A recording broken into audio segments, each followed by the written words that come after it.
சிவபுராணத்தை சிந்திப்பது படித்திருக்கிறார்கள்.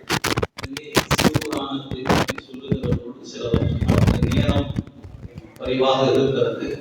எவ்வளவு இயலுமோ அந்த வகையில நாம் அந்த பகுதிகளை ஒருவாறு சிந்திக்க என்பதை முன்கூட்டியே ஒரு சிறு தகவலை சொல்லி 8:30 45க்குள் இந்த நிகழ்வை நிறைவு செய்யணும். இதை முடித்துட்டு அடியின் வேறு ஒரு பணிக்கு செல்ல வேண்டிய சூழல் இருப்பதனால அதிகபட்சம் 45க்குள்ளே நிறைவு செய்ய வேண்டும் என்ற நிலையில் இறைவன் கருணை எவ்வளவு நமக்கு கூட்டுகிறதோ அதற்கு ஏற்றாற் போல சிந்திப்போம் என்று சொல்லி திருவாசகம் முதல்ல அந்த சொல், அதுக்கப்புறம் நமக்குரிய முதல் தலைப்பு சிவபுராணம். அதிலிருந்து சிலவற்றை நாம் இன்னைக்கு சிந்திக்க போகின்றோம். முதல்ல திருவாசகம் அப்படின்னு எடுத்துக்கிட்டால் வாசகம் அப்படிங்கிற சொல் இருக்கிறது. இந்த சொல், அந்த வாசகம் என்பதற்கு பொருள் என்ன அப்படின்னு கேட்டிங்கன்னா சொல் அல்லது வார்த்தை அல்லது வாக்கு என்று பெயர். வார்த்தை என்று சொல்லலாம், வாக்கு என்று சொல்லலாம். அதே சமயத்தில் வாசகத்துக்கு சொல் என்ற பொருளும் இருக்கிறது. இப்படி நீங்கள் அதை பார்க்கும்போது இந்த வகையில் தான் வாசகம் அப்படின்னு சொன்னான். இந்த வாசகம் என்பது அதை நீங்கள் இலக்கண முறையால் அதை கொஞ்சம் ஆய்ந்து பார்த்தீர்களானால் அதை என்ன சொல்வது உண்டு என்று சொன்னால் எழுத்து, எழுத்துக்களால் கூடிய சொல், சொற்களால் கூடிய வரிகள், வரிகளை ஒன்று கூடுகிற பொழுது பாடல், பாடல் பல கூடுகின்ற போது பதிகம், அந்த பதிகம் என்ற வகையில் 51 பதிகங்கள் கூடியது திருவாசகம் அப்படிங்கிற நூலாகுது. அப்போ இங்கே வாசகம் என்பது நீங்கள் ஆகு பெயரால் உணர்த்தப்படுகிற பொழுது நூலை உணர்த்துகிறது என்று சொல்வது வழக்கமான செய்தி. ஆனால் அந்த வாசகத்துக்கு ஒரு அடை இருக்கிறது, திரு என்கிற ஒரு அடை இருக்கிறது. இந்த திரு என்பதற்கு நிறைய பொருள் சொல்லலாம். ஆனாலும் உயர்ந்த பொருள் என்பது சிவானுபூதி பெரும் செல்வம் என்று பெயர். திரு என்பது சிவத்துக்குரியது, இறைவனிடத்தில் இருக்கிற பெரும் செல்வம் இருக்கிறது. அந்த செல்வம் அனுபூதி செல்வம் என்று சொல்வது. ஆனால் அதுக்கு சிவானுபூதி பெருஞ்செல்வம் என்று பெயர். அப்போ அந்த சிவானுபூதி பெருஞ்செல்வம் என்ற அந்த திரு என்ற சொல் இப்போ வாசகத்துக்கு அடையாக நிற்கிறது என்று சொன்னால், இப்போ அந்த திரு என்பது நூலுக்கு அடையா அப்படிங்கிற ஒரு கேள்வி இருக்கும். அப்படி நூலுக்கு அது பொருந்தும் என்று சொன்னால் அது ஆகு பெயரால் குறிக்கப்படும். அது நூலுக்கு குறிக்கிறது என்பதை காட்டிலும் அது இருக்கக்கூடிய ஒவ்வொரு சொல்லையும் குறிக்கிறது என்று இலக்கண வகையாக நமக்கு காலம் கருதி நான் அதை கொஞ்சம் சுருக்கமாக சொல்லிட்டேன். அதாவது அன்மொழி தொகை என்று அதை சொல்லுவாங்க.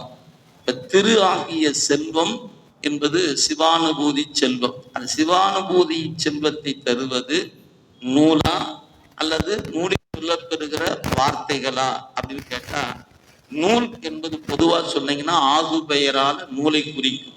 ஆனால் திருவாசகத்துல ஒவ்வொரு எழுத்தும் அந்த சிவானந்த இன்பத்தை தரும் என்று சொல்லுகிற பொழுது அது ஆகு பெயர் என்ற முறையில் சொன்னால் பொருந்தி இருக்காது.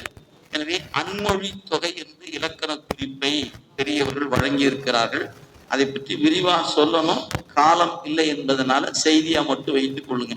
எனவே திரு என்பது ஆகு பெயரான அடையாக இல்லாமல் அன்மொழி தொகையாக அடையாக நிற்கிறது. எனவே திருவாசகத்தில் ஒவ்வொரு எழுத்தும் சிவானந்த இன்பத்தை தரும் என்று மட்டும் நினைவில் வைத்துக் கொள்ளலாம். இது திருவாசகம் என்ற ஒன்று. சரி, இப்ப மாணிக்க வாசக பெருமான் இறைவனை பாட வேண்டும் என்று விரும்புகிறார். மாணிக்க வாசகர் தன்னை பாட வேண்டும் என்று இறைவனும் விரும்புகிறார். இது இரண்டு பக்கமா இருக்கக்கூடிய ஒரு கொண்டும் கொடுத்தும். நமக்கு உலகில சொல்லணும்னா ஒருவர் மீது நாம் அன்பு வைக்கிறோம். நாம அன்பு வைக்கிறவர்கள் நம் மீது அன்பு வைப்பார்களான்னு கேட்டா தெரியாது. ஏன், அவங்க வேறொரு பக்கம் அன்பு வச்சிருப்பாங்க.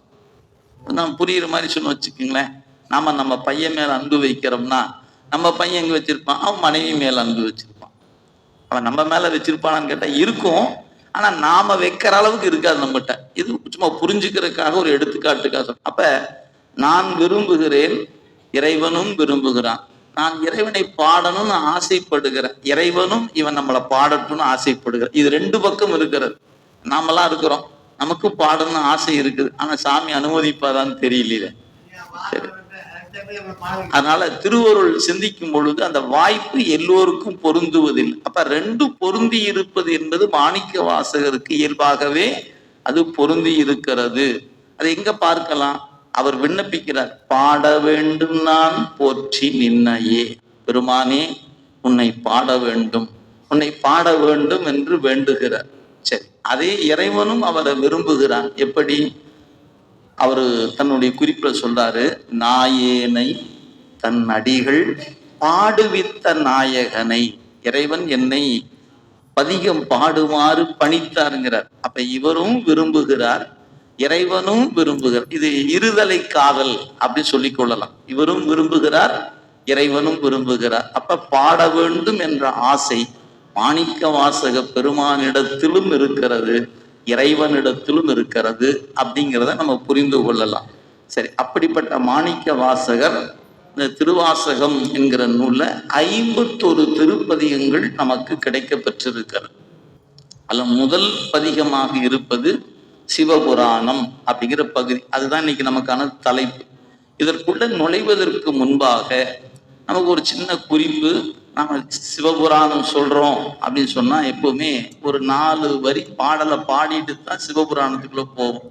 தொல்லை இரும்பிறவி சூழும் தலை நீக்கி அல்லல் அறுத்து ஆனந்தம் ஆக்கியதே, எல்லை மறுவா நெறி அளிக்கும் வாதவூர் எங்கோன் திருவாசகம் என்னும் தேன் அப்படின்னு இந்த பாட்டு. இது மாணிக்க வாசகர் பாடியது அல்ல.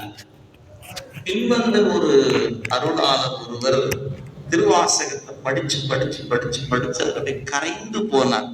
இது என்ன சொல்லுகிறது அப்படின்னு சொல்ல வரும்போது 4 வரியில அந்த செய்தியை சொல்லணும்னு ஆசைப்பட்டார்.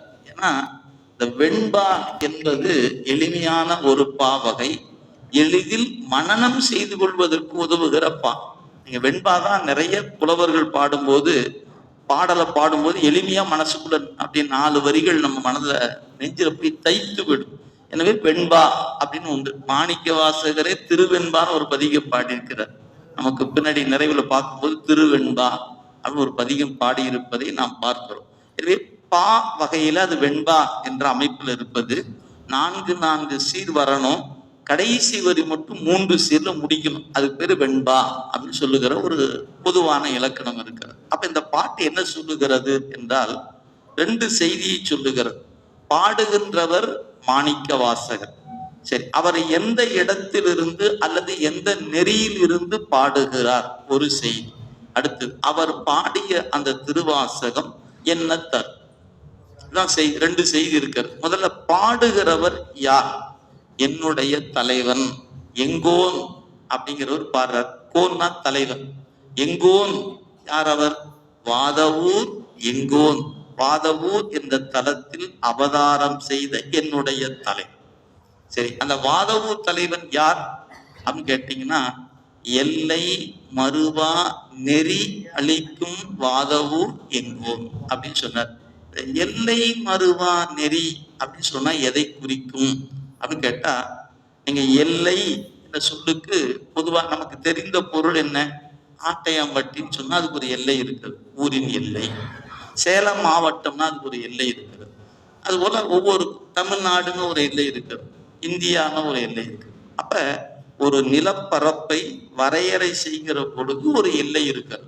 அது போல நம்ம வீட்டுல எடுத்துக்கிட்டா வீட்டுக்கு வீடு ஒரு எல்லை இருக்கிறது. இது என்னுடைய இடம், இது அவருடைய இடம், இது இந்த வார்டுக்குரியது, அது அந்த வார்டுக்குரியது என்று எல்லை என்பது எல்லா இடத்துலையும் இருக்கிறது. அப்ப வரையறை அப்படின்னு சொல்லலாம். சரி, அப்படிப்பட்ட எல்லையை வரையறை செய்யக்கூடிய ஒன்று இருக்குது. அப்ப எதுக்கு எல்லை அப்படின்னு சொல்லும் போது ஒன்னொன்னுக்கு ஒரு எல்லை இருக்கிறது. அதுல சித்தாந்த மரபுல சிந்தித்து பார்த்தீங்கன்னா அந்த வார்த்தை ஒரு நுட்பமான செய்தியை சொல்லுகிறது. எல்லை மறுவா நெறி என்று சொல்லுகிறார்.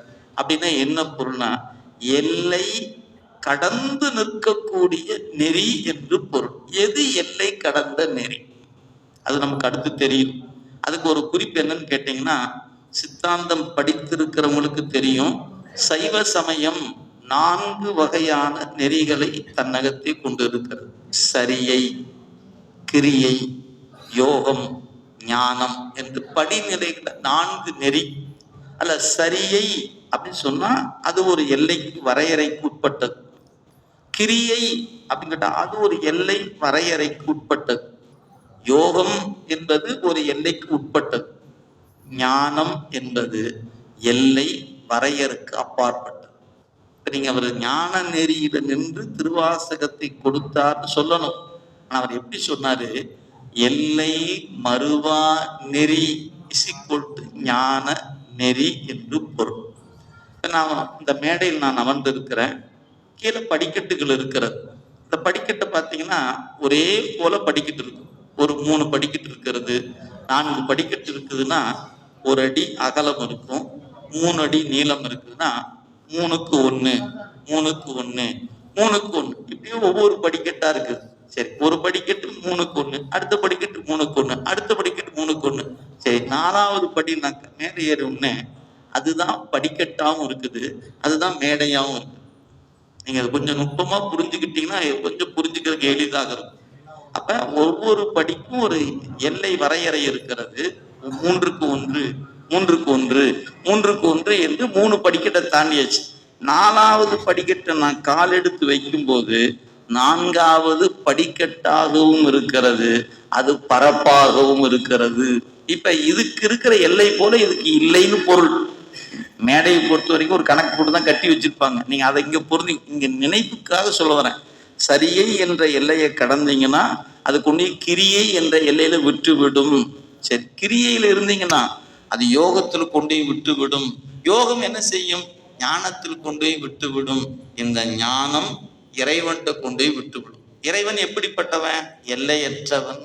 எனவே ஞானம் என்பது எல்லைகளை கடந்து நிற்கக்கூடிய ஒரு நெறி. அந்த ஞான நெறியில் இருந்து திருவாசகம் என்கிற தேனை நமக்கு தருகிறார் மாணிக்க வாசகர் என்பதுதான் அந்த புலவர் அனுபவித்த உண்மை.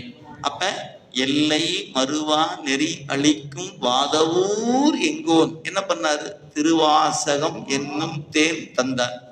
அவர் நமக்கு கொடுத்தது திருவாசகம் என்கிற தேன். சாமி, நீங்க கொஞ்சம் பேசாம இருந்தா தான் சரியா இருக்கும். திருவாசகம் என்னும் தேன். சரி, இந்த தேன் நமக்கு என்ன கொடுக்கும்? மாணிக்க வாசகர் திருவாசகம் என்கிற தேன் கொடுத்தார். சரி, இந்த திருவாசகம் நமக்கு என்னையா கொடுக்கும் அப்படின்னு கேட்டீங்கன்னா அதுதான் முதல்ல சொல்லப்பட்ட குறிப்பு. எல் தொல்லை இரும் பிறவி சூழும் தலை நீக்கி அல்லல் அறுத்து ஆனந்தம் ஆக்கியதே. இதுதான் திருவாசகம் என்கிற தேன் செய்கிற வேலை. இப்ப அந்த முதல்ல அந்த 2-3 சொற்களை கவனித்து பார்க்கணும். தொல்லை இரும் பிறவி. பிறவி நமக்கு தெரியும், வந்து வந்து போவது, செத்து செத்து பிறக்கிறது. இப்ப நாம ஒரு மனித பிறப்புல சிக்கி இருக்கிறோம். சரி, இந்த பிறவி எப்படிப்பட்டது அப்படின்னு கேட்டா கடந்த காலத்தை எண்ணி பார்த்தீங்கன்னா எத்தனை பிறப்பு பிறந்ததுன்னே தெரியல. சரி, இனி எத்தனை பிறக்க போறேன் அதுவும் கணக்கு தெரியல. அதனாலதான் மாணிக்க வாசகர் என்ன சொன்னாரு? எல்லா பிறப்பும் பிறந்து இழைத்தேன், முடியல பெருமானே, நான் எல்லா பிறப்பும் பிறந்துட்டேன் அப்படின்னு சொல்றார். அப்ப இந்த பிறவி என்பது சிறியதுன்னு சொல்ல முடியாது, பெரும் பிறவி, பெரிய அளவுகளுக்கு கடந்து இருக்கக்கூடிய ஒன்று.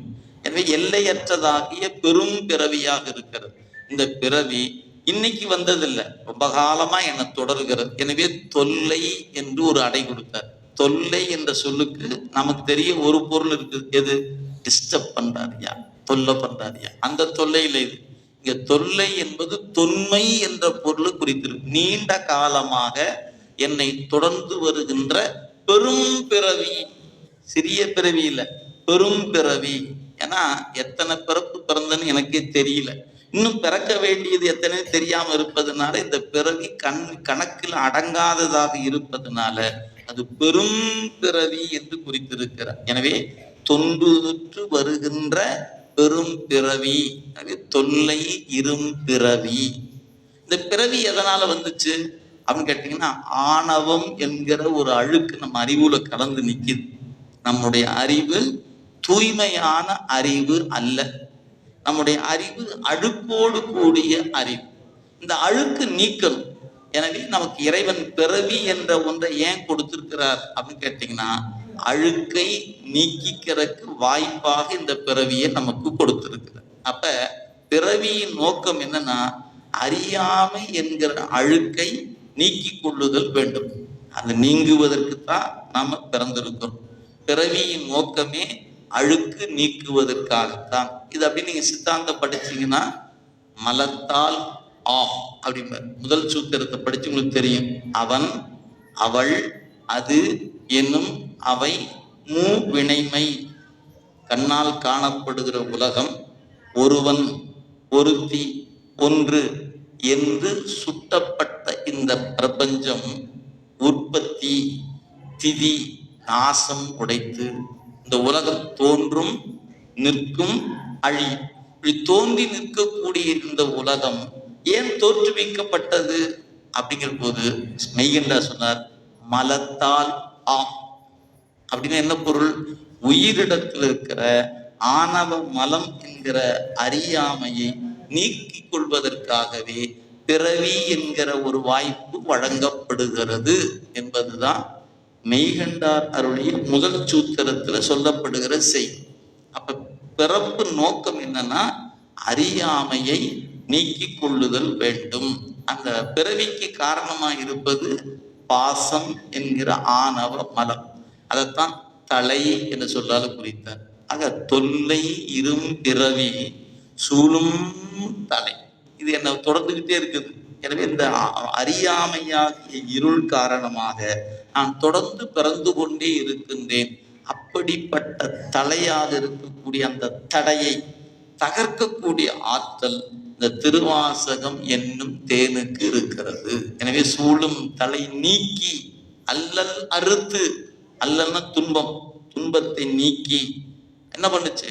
ஆனந்தம் ஆக்கியதே அப்படின்னார். ஆனந்தம் ஆக்கியதே ஒரு ஏகாரம், ஆனந்தத்தையே கொடுப்பது. எனவே மாணிக்க வாசகர் ஞானம் என்கிற நெறியில் இருந்து திருவாசகம் என்கிற தேன் தந்திருக்கிறார். இந்த திருவாசகம் என்கிற தேன் என்ன செய்யும் அப்படின்னு சொன்னீங்கன்னா, அந்த தேன் பருக பருக பிறவிக்கு காரணமா இருக்கிற அறியாமையை அகற்றி கொடுத்து, பிறவியை நீக்கி கொடுத்து, துன்பத்தை நீக்கி கொடுத்து ஆனந்தமே ஆக்கும் என்பதுதான் 51 பதிகத்தினுடைய கருப்பொருள். மொத்தமும் பதிகம் முழுக்க ஒவ்வொரு எழுத்தும் இந்த இன்பத்தை தரும், ஒவ்வொரு பாடலும் இந்த இன்பத்தை தரும், ஒவ்வொரு பதிகமும் இந்த இன்பத்தை தரும். அதுக்குதான் முன்ன சொன்னேன், ஆகு பெயர்னு சொன்னீங்கன்னா ஏதேனும் ஒரு பாடல் இன்பத்தை தரும் என்று ஆயிடும். அன்மொழி தொகையாக சொன்னால் ஒவ்வொரு எழுத்தும் இன்பம் தரும் என்று பொருள் தரும். அதுதான் அந்த குறிப்பு. அதுக்கு மேல விரிக்கக்கூடிய கால அவகாசம் இல்லை என்பதனால நம்ம அதை தாண்டி வந்துட்டோம். சரி, அப்ப திருவாசகம் என்னும் தேன் அப்படின்ட்டார். திருவாசகத்தை ஏன் தேன் என்று சொல்லணும் அப்படின்னு கேட்டா, மலை பகுதிகளில் மிகச்சிறந்த மருந்தாக இருப்பது தேன். அதுக்கு மலைமேல் மருந்துன்னே பேர். தேனுக்கு இன்னொரு பெயர் மலைமேல் மருந்து என்று சொல்லப்படுகிற பொருள். இது சுத்தமான தேனாக இருக்குமானால் கெட்டு போகாதது. அது மட்டுமல்ல, தன்னுள் கலக்கக்கூடிய பொருளையும் கெட்டு போகாம பாதுகாக்கும். இந்த தேனுக்கு என்ன ஆற்றல் உண்டு அப்படின்னு கேட்டா, இது கெட்டு போகாதது. அதே சமயத்தில் தன்னுள் கலந்து நிற்கக்கூடிய பொருளை கெடாம பாதுகாக்கும். அப்ப திருவாசகம் என்கிற தேன் கெட்டு போகாதது. யாரெல்லாம் அந்த திருவாசகத்தோடு கலக்கிறார்களோ அவர்களும் கெட்டு போகாம இருப்பார்கள் என்பதற்கு ஒரு குறிப்பு. சரி, இது மட்டுமா என்ன? தேன் என்பது ஒரு சிறந்த மருத்துவ குணம் உடையது. அது என்னென்ன மருத்துவ குணம் இருக்கிறது? பல வகையான குணங்கள் அதுக்குள்ள கிடக்கிறது. அதுல ஒன்று மலக்கட்டுகளை நீக்கும் என்று பொருள். நீங்க தேன் சாப்பிட்டு வந்தீங்கன்னா உடம்புக்குள்ள மல கழிவுகள் தங்காம பார்த்து, நீங்க அது நாள்தோறும் ஒரு டீஸ்பூன் அளவுக்கு நாள்தோறும் சாப்பிட்டுட்டே வந்தீங்கன்னா உடம்புக்குள்ள இருக்க, ஏன்னா நோய்க்கு பிறப்பிடமாக இருப்பது நம்மகிட்ட கழிவுகள் உரிய வகையில வெளியேற்றப்படும். அது எங்கேயாவது உடம்புல தங்குச்சுன்னாவே அது வேறு வேறு வகையான நோய்களுக்கு இடம் கொடுத்துடும். எனவே கட்டுகள் கட்டாதவாறு கழித்து விடக்கூடிய ஆற்றல் தேனுக்கு உண்டு. அப்ப திருவாசகம் என்ற தேன் எந்த கட்டை அறுக்கும் அப்படின்னு கேட்டீங்கன்னா, ஆணவ மலக்கட்டை அறுக்கும். இது மலக்கட்டை அறுக்கும்னு சொன்னீங்கன்னா, ஆணவம் மலம்தானே, அந்த ஆணவமாகிய மலக்கட்டை அறுக்கக்கூடிய ஆற்றல் இந்த திருவாசகம் என்கிற தேனுக்கு உண்டு. சரி, தேனுக்கு இன்னொரு குணம் இருக்கிறது. எலும்புகளை வலிமையாக்கி தரும். எலும்புகளை வலிமையாக்கி தரும். திருவாசகம் படிக்கிற உயிர் வலிமை உடைய உயிராக நிற்கும். எனவே உயிருக்கு வலிமை கொடுத்து ஆணவ மலக்கட்டை அறுக்கக்கூடிய ஆற்றல் திருவாசகம் என்கிற தேனுக்கு உண்டு. ஆக யார் இந்த தேனை பருகிறார்களோ அவரை கெடாம பாதுகாக்கக்கூடிய ஆற்றல் இந்த தேனுக்கு உண்டு அப்படின்னு தெரிந்து கொள்ளலாம். இது ஒரு குறிப்பு. சரி, இனி நாம திருவாசகத்தை கடந்து சிவபுராணம் அப்படிங்கிற முதல் பகுதிக்கு வரலாம். இதுக்கு தலைப்பு பார்த்தீங்கன்னா சிவபுராணம் என்று பெயர் வைத்திருக்கிறார். சிவம் அப்படின்னு சொன்னா என்ன அப்படின்னா மங்களமானது என்று பொருள். சிவம் என்ற சொல்லுக்கே மங்களம் என்று பொருள். அதைவிட உயர்ந்த மங்களமான பொருள் இந்த உலகத்தில் இல்லை. அவர்தான் மங்களத்துக்கெல்லாம் மங்களம். நமக்கு மங்களம்னா என்ன சொல்லுவோம்? நல்ல பொட்டு வைத்து பூ வைத்து கொண்டு நல்ல அப்படின்னா மங்களம் ஆக ரொம்ப மங்களகரமா இருக்காங்க அப்படின்னு சொல்லுவோம் இல்லைங்களா? இந்த மங்களம் எல்லாம் அந்த மங்களத்துக்கு முன்னாடி ஒன்றும் இல்லைன்னு. அவதான் மங்களத்துக்கெல்லாம் மங்களமாக இருக்கும். எப்போ அதுக்கு ஆழமான பொருள் என்னன்னா, இயல்பாகவே பாசத்தில் நீங்கி நிற்பவன் என்று பொருள். மங்களம் என்ற சொல்லுக்கு இயல்பாகவே பாசத்தில் நீங்கி நிற்பவன் என்று பொருள். அப்ப சிவம் என்கிற செம்பொருளாகிய இறைவன் பாச கட்டுகள் இயல்பாகவே நீங்கி நிற்பவன். உயிர்களாகிய நாம் இயல்பாகவே பாசக்கட்டோடு கலந்து இருப்பவர்கள். எனவே நாமெல்லாம் கட்டுண்டு கிடப்பவர்கள். அவன் கட்டுகளை கடந்தவனாக நிற்கிறான். இது ஆணவ மலம் என்கிற கட்டில் உயிர்கள் கட்டுண்டு கிடக்கின்றன. இறைவன் அந்த மலக்கட்டுகளை கடந்தவனாக நிற்கிறான். எனவே இறைவனை மங்களம் என்று சொல்லலாம். அவன் தான் மங்களம் அப்படின்னு சொல்லுது. மங்களம் என்று சொல்லுகிற சொல்லுக்கு இறைவன் அப்படிங்கிற பொருளாக. சரி, அப்ப அந்த வகையில சிவம் அப்படின்னா மங்களமானது பொருள். புராணம் என்ற சொல்லுக்கு என்ன பொருள் அப்படின்னா வரலாறு என்று பொருள். புராணம் என்று சொன்னால் வரலாறு என்று பெயர். புராணன் அப்படின்னா பழமையானவன், தொன்மையானவன் என்று பெயர். அப்ப வரலாறு என்பது கடந்த கால நிகழ்வுகளை இன்னைக்கு படிப்பது வரலாறுன்னு பேர். இன்றைய நிகழ்வுகளை அடுத்த தலைமுறை படிக்கும் போது அது வரலாறு என்று சொல்லப்பெறுகிறது. எனவே புராணம் என்றால் நிறைய பேர் கருதி இருக்கிறாங்க, அது பொய் கலந்து புரட்டு கலந்து சொல்வதான் ஏன் புராணமாங்க. அப்படிலாம் இல்லை, உண்மையை சொல்வதற்கு புராணம் என்று பெயர். அப்ப சிவபெருமானினுடைய மங்கள தன்மையை உள்ளதை உள்ளவாறு சொல்லுகிற பகுதி என்பதனால இதற்கு சிவபுராணம் என்று பெயர். அது மாணிக்க வாசகர் வைத்த பெயர். 51 பதிகம், 51 பெயர் அவரே கொடுத்திருக்கிறார். சரி, அத்தகைய சிவபுராணத்திற்கு பெரியவர்கள் ஒரு அனுபவ உரை ஒன்று கொடுத்திருக்கிறாங்க. நீங்க திருவாசகம் புத்தகம் கையில வைத்து கொண்டு பார்த்தீங்கன்னா சிவபுராணம் 1 அப்படி போட்ட பிறகு கீழே அடைப்பு குறிக்குள்ள ஒரு வாசகம் இருக்கும். என்னன்னா, சிவனது அனாதி முறைமையான பழமை. நீங்க புத்தகத்தை வச்சு படிச்சவங்களுக்கு தெரியும், அது கீழே எழுதியிருப்பாங்க. ஒவ்வொரு பதிகத்துக்கும் ஒரு உரை குறிப்பு இருக்கும். இதுக்கு சிவபுராணத்துக்கு சிவனது அனாதி முறைமையான பழமை அப்படின்னு என்ன அர்த்தம்?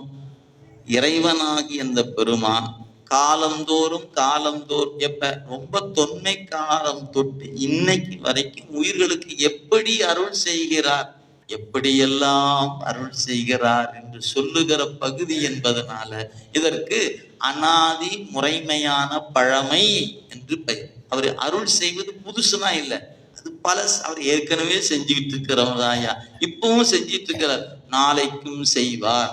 எனவே அவன் கருணை பொழிகிற திறம் இருக்கிறதே, அது எல்லா காலத்துக்கும் பொருந்தக்கூடியதாக இருக்கிறது. பண்டும் இன்றும் என்றும் உள்ள பொருள் என்றே பல்லாண்டு கூறுதுமே என்பார் திருப்பல்லாண்டில் இருக்கக்கூடிய சேந்தனார். எனவே சிவம் நமக்கு இன்பத்தை நேற்றும் தந்தது, இன்னைக்கும் தந்து கொண்டு இருக்கிறது, நாளையும் தரும். எனவே அது எப்போதும் கொடுத்து கொண்டிருக்கிற பொருள். எனவே சிவனது அனாதி முறைமையான பழமை அப்படின்னு சான்றோர்கள் இதற்கு பெயர் வைத்திருக்கிறார்.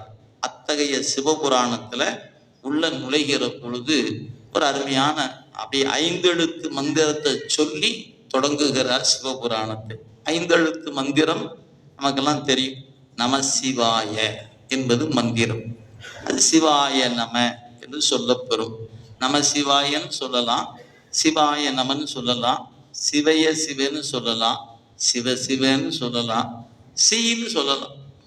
இது மந்திரத்தினுடைய வகைகள். அதுல இங்க சொல்லப்பட்டது நமச்சிவாய வாழ்க என்று தொடங்கியிருக்க. நல்ல கவனத்தில் வைத்துக் கொள்ளணும். பாட்டில் எழுதுகிற பொழுது நமசிவாயன்னு எழுதக்கூடாது, இச்சு வரணும். நமச்சிவாய அண்டம் வரும். அதுவே மந்திர உபதேசமாக வரும் பொழுது இச்சு வராது என்பதை நினைவில் கொள்ள வேண்டும். நீங்க எந்த பதிகம் வேணா படிச்சு பாருங்க. காதலாகி கசிந்து கண்ணீர் மல்கி ஒதுவாதமை நன்னெறி குய்ப்பது வேதம் 4 மெய்ப்பொருளாவது நாதன் நாமம் நமச்சிவாயவே தான், நமசிவாய இல்லை. அங்க இச்சு போட்டுதான் வரும். ஏன்? பாட்டுல வரும்போது இச்சு வரும். திருமந்திரம் நீங்களாக, திருமந்திரத்துல மட்டும்தான் இச்சு இல்லாம இருக்கும். நீங்க வேற எந்த பதிகம் எடுத்து எங்க பானாலும் நமசிவாய நமசிவாய வருதுன்னா இச்சு போடாம வராது. சொற்றுணை வேதியன் சோதிவானவன் பொற்றுணை திருந்தடி பொருந்த கைதொல கற்றுணை பூட்டி ஓர் கடலில் பாய்ச்சினும் நற்றுணையாவது நமச்சிவாயவே. மற்ற பற்றெனக்கின்றி நின் திருப்பாதமே மனம் பாவித்தேன், பெற்றலும் பிறந்தேன் இனி பிறவாத தன்மை வந்து எய்தினேன், கற்றவர் தொழுது ஏத்தும் சீர் கரையூரி பாண்டி கொடுமுடி நற்றவா உன்னை நான் மறைக்கணும் சொல்லும்னா நமச்சிவாயவே. அங்க போய் நமசிவாயன்னு சொல்லக்கூடாது. பாட்டுல எப்படி இருக்குதோ அப்படிதான் சொல்லணும். எழுத்தை கூட்டிக்கிறக்கோ குறைக்கிறக்கோ நமக்கான உரிமை வழங்கப்படவில்லை. அது நினைவில் கொள்ளணும். எனவே அவர் தொடங்கும் போதே 5 எழுத்து மந்திரத்தோடு தொடங்குகிறார் மாணிக்க வாசகர். எப்படி தொடங்குறாரு? அந்த 5 எழுத்து மந்திரம் வாழ்க வாழ்க என்று, வாழ்க வாழ்க வாழ்க என்று ஒரு தொடக்கம். அடுத்தது வெல்க வெல்க வெல்கனர். அடுத்து போற்றி போற்றி போற்றி என்று 3 ஒரு அமைப்பு தொடங்கும் போது இருக்கிறது. நீங்க அதை நன்கு உற்று நோக்கினால் 6 முறை வாழ்க, 5 முறை வெல்க, 8 முறை போற்றின்னு சொல்லியிருக்கிறார். இந்த 6, 5, 8 திருவாசகம் 658 பாட்டு. எளிமையான ஒரு குறிப்பு, 658 பாடல் அப்படின்னு நினைவில் வைத்துக் கொள்வதற்கு. சரி, இப்ப தொடங்கும் பொழுது 5 எழுத்து மந்திரம் கொண்டு தொடங்கி இருக்கிறார். நீங்க 8ஆம் திருமுறை அப்படின்னு சொன்னா 2 பகுதி உடையது. ஒரு பகுதி திருவாசகம், இன்னொரு பகுதி திருக்கோவையார் என்று பெயர். 2மே மாணிக்க வாசகர் அருளியதுதான். திருவாசகத்தை படிப்பது போல திருக்கோவையாரை எளிமையாக படித்து விட முடியாது. திருவாசகம் படிச்சா ஏதோ ஒண்ணு நமக்கு புரியும். ஏதோ ஒண்ணு ஒரு 10 பாட்டை படிச்சா ஒரு பாட்டு என்னமோ சொல்ற மாதிரி நமக்கு தெரியும். திருக்கோவையாரை படிச்சீங்கன்னா ஒண்ணுமே தெரியாது. ஏன்னா அது ரொம்ப நுட்பமான நூலாக இருக்கக்கூடிய ஒன்று. அது தெரிஞ்சுக்கணும்னா நமக்கு சைவ சித்தாந்தம் தெரிஞ்சிருக்கணும், தமிழ் இலக்கணம் தெரிஞ்சிருக்கணும், இலக்கியங்கள் நிறைய படிச்சிருக்கணும். இத்தனையும் படிச்சாதான் திருக்கோவையார் நூலை அனுபவிக்க முடியும். இல்லைன்னா என்ன ஆகும்? அப்படியே பார்த்து போட்டு திகைச்சு போய் இந்த புத்தகம் வேண்டாம், என்ன வேற புத்தகம் எடுத்து படிக்கட்டுமான்னு. ஏன்? அந்த சீரை படிக்கும் போதே நமக்கு ஒன்றும் புரிபடாம நின்றுடும். அப்படிதான் அந்த நூல் அமைப்பு இருக்கு. இது எவ்வளவுக்கு எவ்வளவு எளிமையோ அது அவ்வளவுக்கு அவ்வளவு கடுமையானது. 2 வகையான நூல் கொடுத்திருக்கிறார். எளிதில் படிக்கக்கூடிய நூல் திருவாசகம், படிச்சவங்களே தடுமாறுகிற நூல் திருக்கோவையார். எல்லாரும் திருக்கோவையார் பாடம் சொல்ல மாட்டாங்க. ஏன்னா அது அத்தனை செய்தி இருக்கு. நீங்க திருக்கோவையார் பாடம் சொல்லணும்னா தமிழ் இலக்கணத்தை நன்கு தெரிஞ்சிருக்கணும், சங்க இலக்கியம் படிச்சிருக்கணும், தற்கால இலக்கியங்களை கொஞ்சம் படிச்சு வச்சிருக்கணும். இதெல்லாம் தெரிஞ்சாதான், அது கூட சைவ சித்தாந்தம் கொஞ்சம் படிச்சிருக்கணும். இதெல்லாம் தெரிஞ்சிருந்தா திருக்கோவையார் நான் பாட சொல்றேன்னு உள்ள போகலாம். இதுல எதுவுமே தெரியலன்னா உள்ள போக முடியுமானா போக இயலாது. அவ்வளவு கடினமானது திருக்கோவையார். சரி, இப்ப அதையே இங்க சொல்ல வரீங்க அப்படின்னு கேட்டா, இந்த 8ஆம் திருமுறை என்பது திருவாசகத்துல 658 பாடலும், திருக்கோவையால 400 பாட்டு இருக்குது. ரெண்டும் சேர்ந்துதான் 8ஆம் திருமுறை என்று சொல்லப்பெறுகிற நூலாக இருப்பது. ரெண்டையும் முதல் சொல்லையும் கடைசி சொல்லையும் கூட்டி வச்சு பார்த்தீங்கன்னா ஒரு நுட்பம் இருக்கிறது. இதுல முதல் சொல் நமச்சிவாய வாழ்க என்று தொடங்குறார். அந்த நூல்ல கடைசி பாட்டு, அந்த திருக்கோவையார் என்ற நூல்ல கடைசி பாட்டுல கடைசி சொல் என்னன்னு பார்த்தீங்கன்னா ஊதியமே என்று முடிக்கிறார். காரணி கற்பகம் கற்றவர் நற்றுணை பாணர் ஒக்கல் சீரணி சிந்தாமணி அணிதில்லை சிவனடிக்கு தாரணி கொன்றையன் தக்கோதங் சங்க நிதி விதிசேர் ஊருணி உற்றவர் ஊரன் மற்ற யாவர்க்கும் ஊதியமே. ஊதியம் என்று முடிகிறது. இந்த ரெண்டையும் இணைத்து பாருங்க. நமச்சிவாய ஊதியமே ரெண்டையும் இணைத்து பார்க்கும்போது ஒரு உயிருக்கு எது ஊதியம் என்று சொன்னார், 5 எழுத்து மந்திரமே உயிருக்கான ஊதியம். இதான் இந்த 8ஆம் திருமுறை நமக்கு உணர்த்துகிற நுட்பமான செய். அப்ப நம்ம 5 எழுத்து மந்திரத்தை ஒரு குருநாதன் வழியாக நீங்க பெற்றுவிட்டால் ஊதியம் பெறுகிறீர்கள் என்று பொருள். இல்லைன்னா வேலை செய்யறவங்க சம்பளம் வரமாட்டேங்குதுங்க, சம்பளம் இல்லாத வேலையை செஞ்சிட்டு இருக்கிறன்னு அர்த்தம். அப்ப நீங்க வேலை ஊதியம் வேணும்னு நினைச்சீங்கன்னா என்ன வேணும்? குரு வேண்டும், குருவின் வழி உபதேசம் வேண்டும். அந்த உபதேசம் தான் உயிருக்கு உரிய ஊதியம். நாமெல்லாம் உடம்புக்கு ஊதியத்தை சம்பாதிக்கிறோம். வேலை போறோம், ₹1,00,000 சம்பாதிக்கிறேன், வீடு கட்டிக்கிட்டேன், சொந்த கார் வாங்கிக்கிட்டேன், பேங்க்ல இவ்வளவு போட்டு வச்சிருக்கிறேன், அவ்வளவு பணம் இருக்குது, அங்க ஒரு சைட் வாங்கி போட்டுக்கிறேன், இங்க ஒரு சைட் வாங்கி போட்டுக்கிறேன். இதெல்லாம் எதுக்கு? உடம்புக்கு தான். உசுருக்கு என்ன வாங்கி போட்டு வச்சிருக்கிறீங்க? உசுருக்கா அப்படின்னா என்ன? ஒண்ணும் தெரிய மாட்டேங்குது. ஏன்? செத்து போகிற அன்னைக்கு இந்த வீடு பட்டா சிட்டா எல்லாம் எடுத்துட்டு போக முடியுமா என்ன? ஒன்னத்தையும் கொண்டு போக முடியாது. என்ன கொண்டு போகலாம்? வாழ்கிற காலத்துல எத்தனை லட்சம் முறை நமச்சிவாயம் சொன்னீங்க, எத்தனை முறை சிவாய நம்ம சொன்னீங்க, அதுதான் கூட வரும் மேல. நீங்க சம்பாரிச்ச சொத்து வராது, அது இங்கேயே நின்று போயிடும். ஆனா இருக்கும்போது சொன்னீங்க பாத்தீங்களா, சிவாய நம சிவாய நம சிவாய நம நமச்சிவாய நமச்சிவாய நம, அது எத்தனை முறை நீங்கள் கணித்தீர்களோ அந்த புண்ணியம் தான் உடம்பை விட்டு உயிர் போகும்போது அதுதான் கூட வரும். நீங்க இப்ப இருந்து சொன்னீங்கன்னா போகும்போது கொஞ்சம் சம்பாரிச்சுட்டு போகலாம், இல்லைன்னா வெத்தாலத்தான் போகணும். ஏன் நம்ம மந்திரம் சொல்லாம விட்டுட்டீங்கன்னு வச்சுக்கிறேன், நான் ராஜ வாழ்க்கை வாழ்ந்தனுங்க, நமக்கு ஒன்றும் குறை ஒன்றும் இல்லைங்க அப்படின்னு சாப்பிட்டேன் தூங்குனேன் அதிகாரம் செலுத்தினேன்னு போனீங்கன்னா 5 எழுத்து மந்திரத்தை சொல்லாம செத்து போனோம்னா வெத்தாலத்தான் மேல போகும்.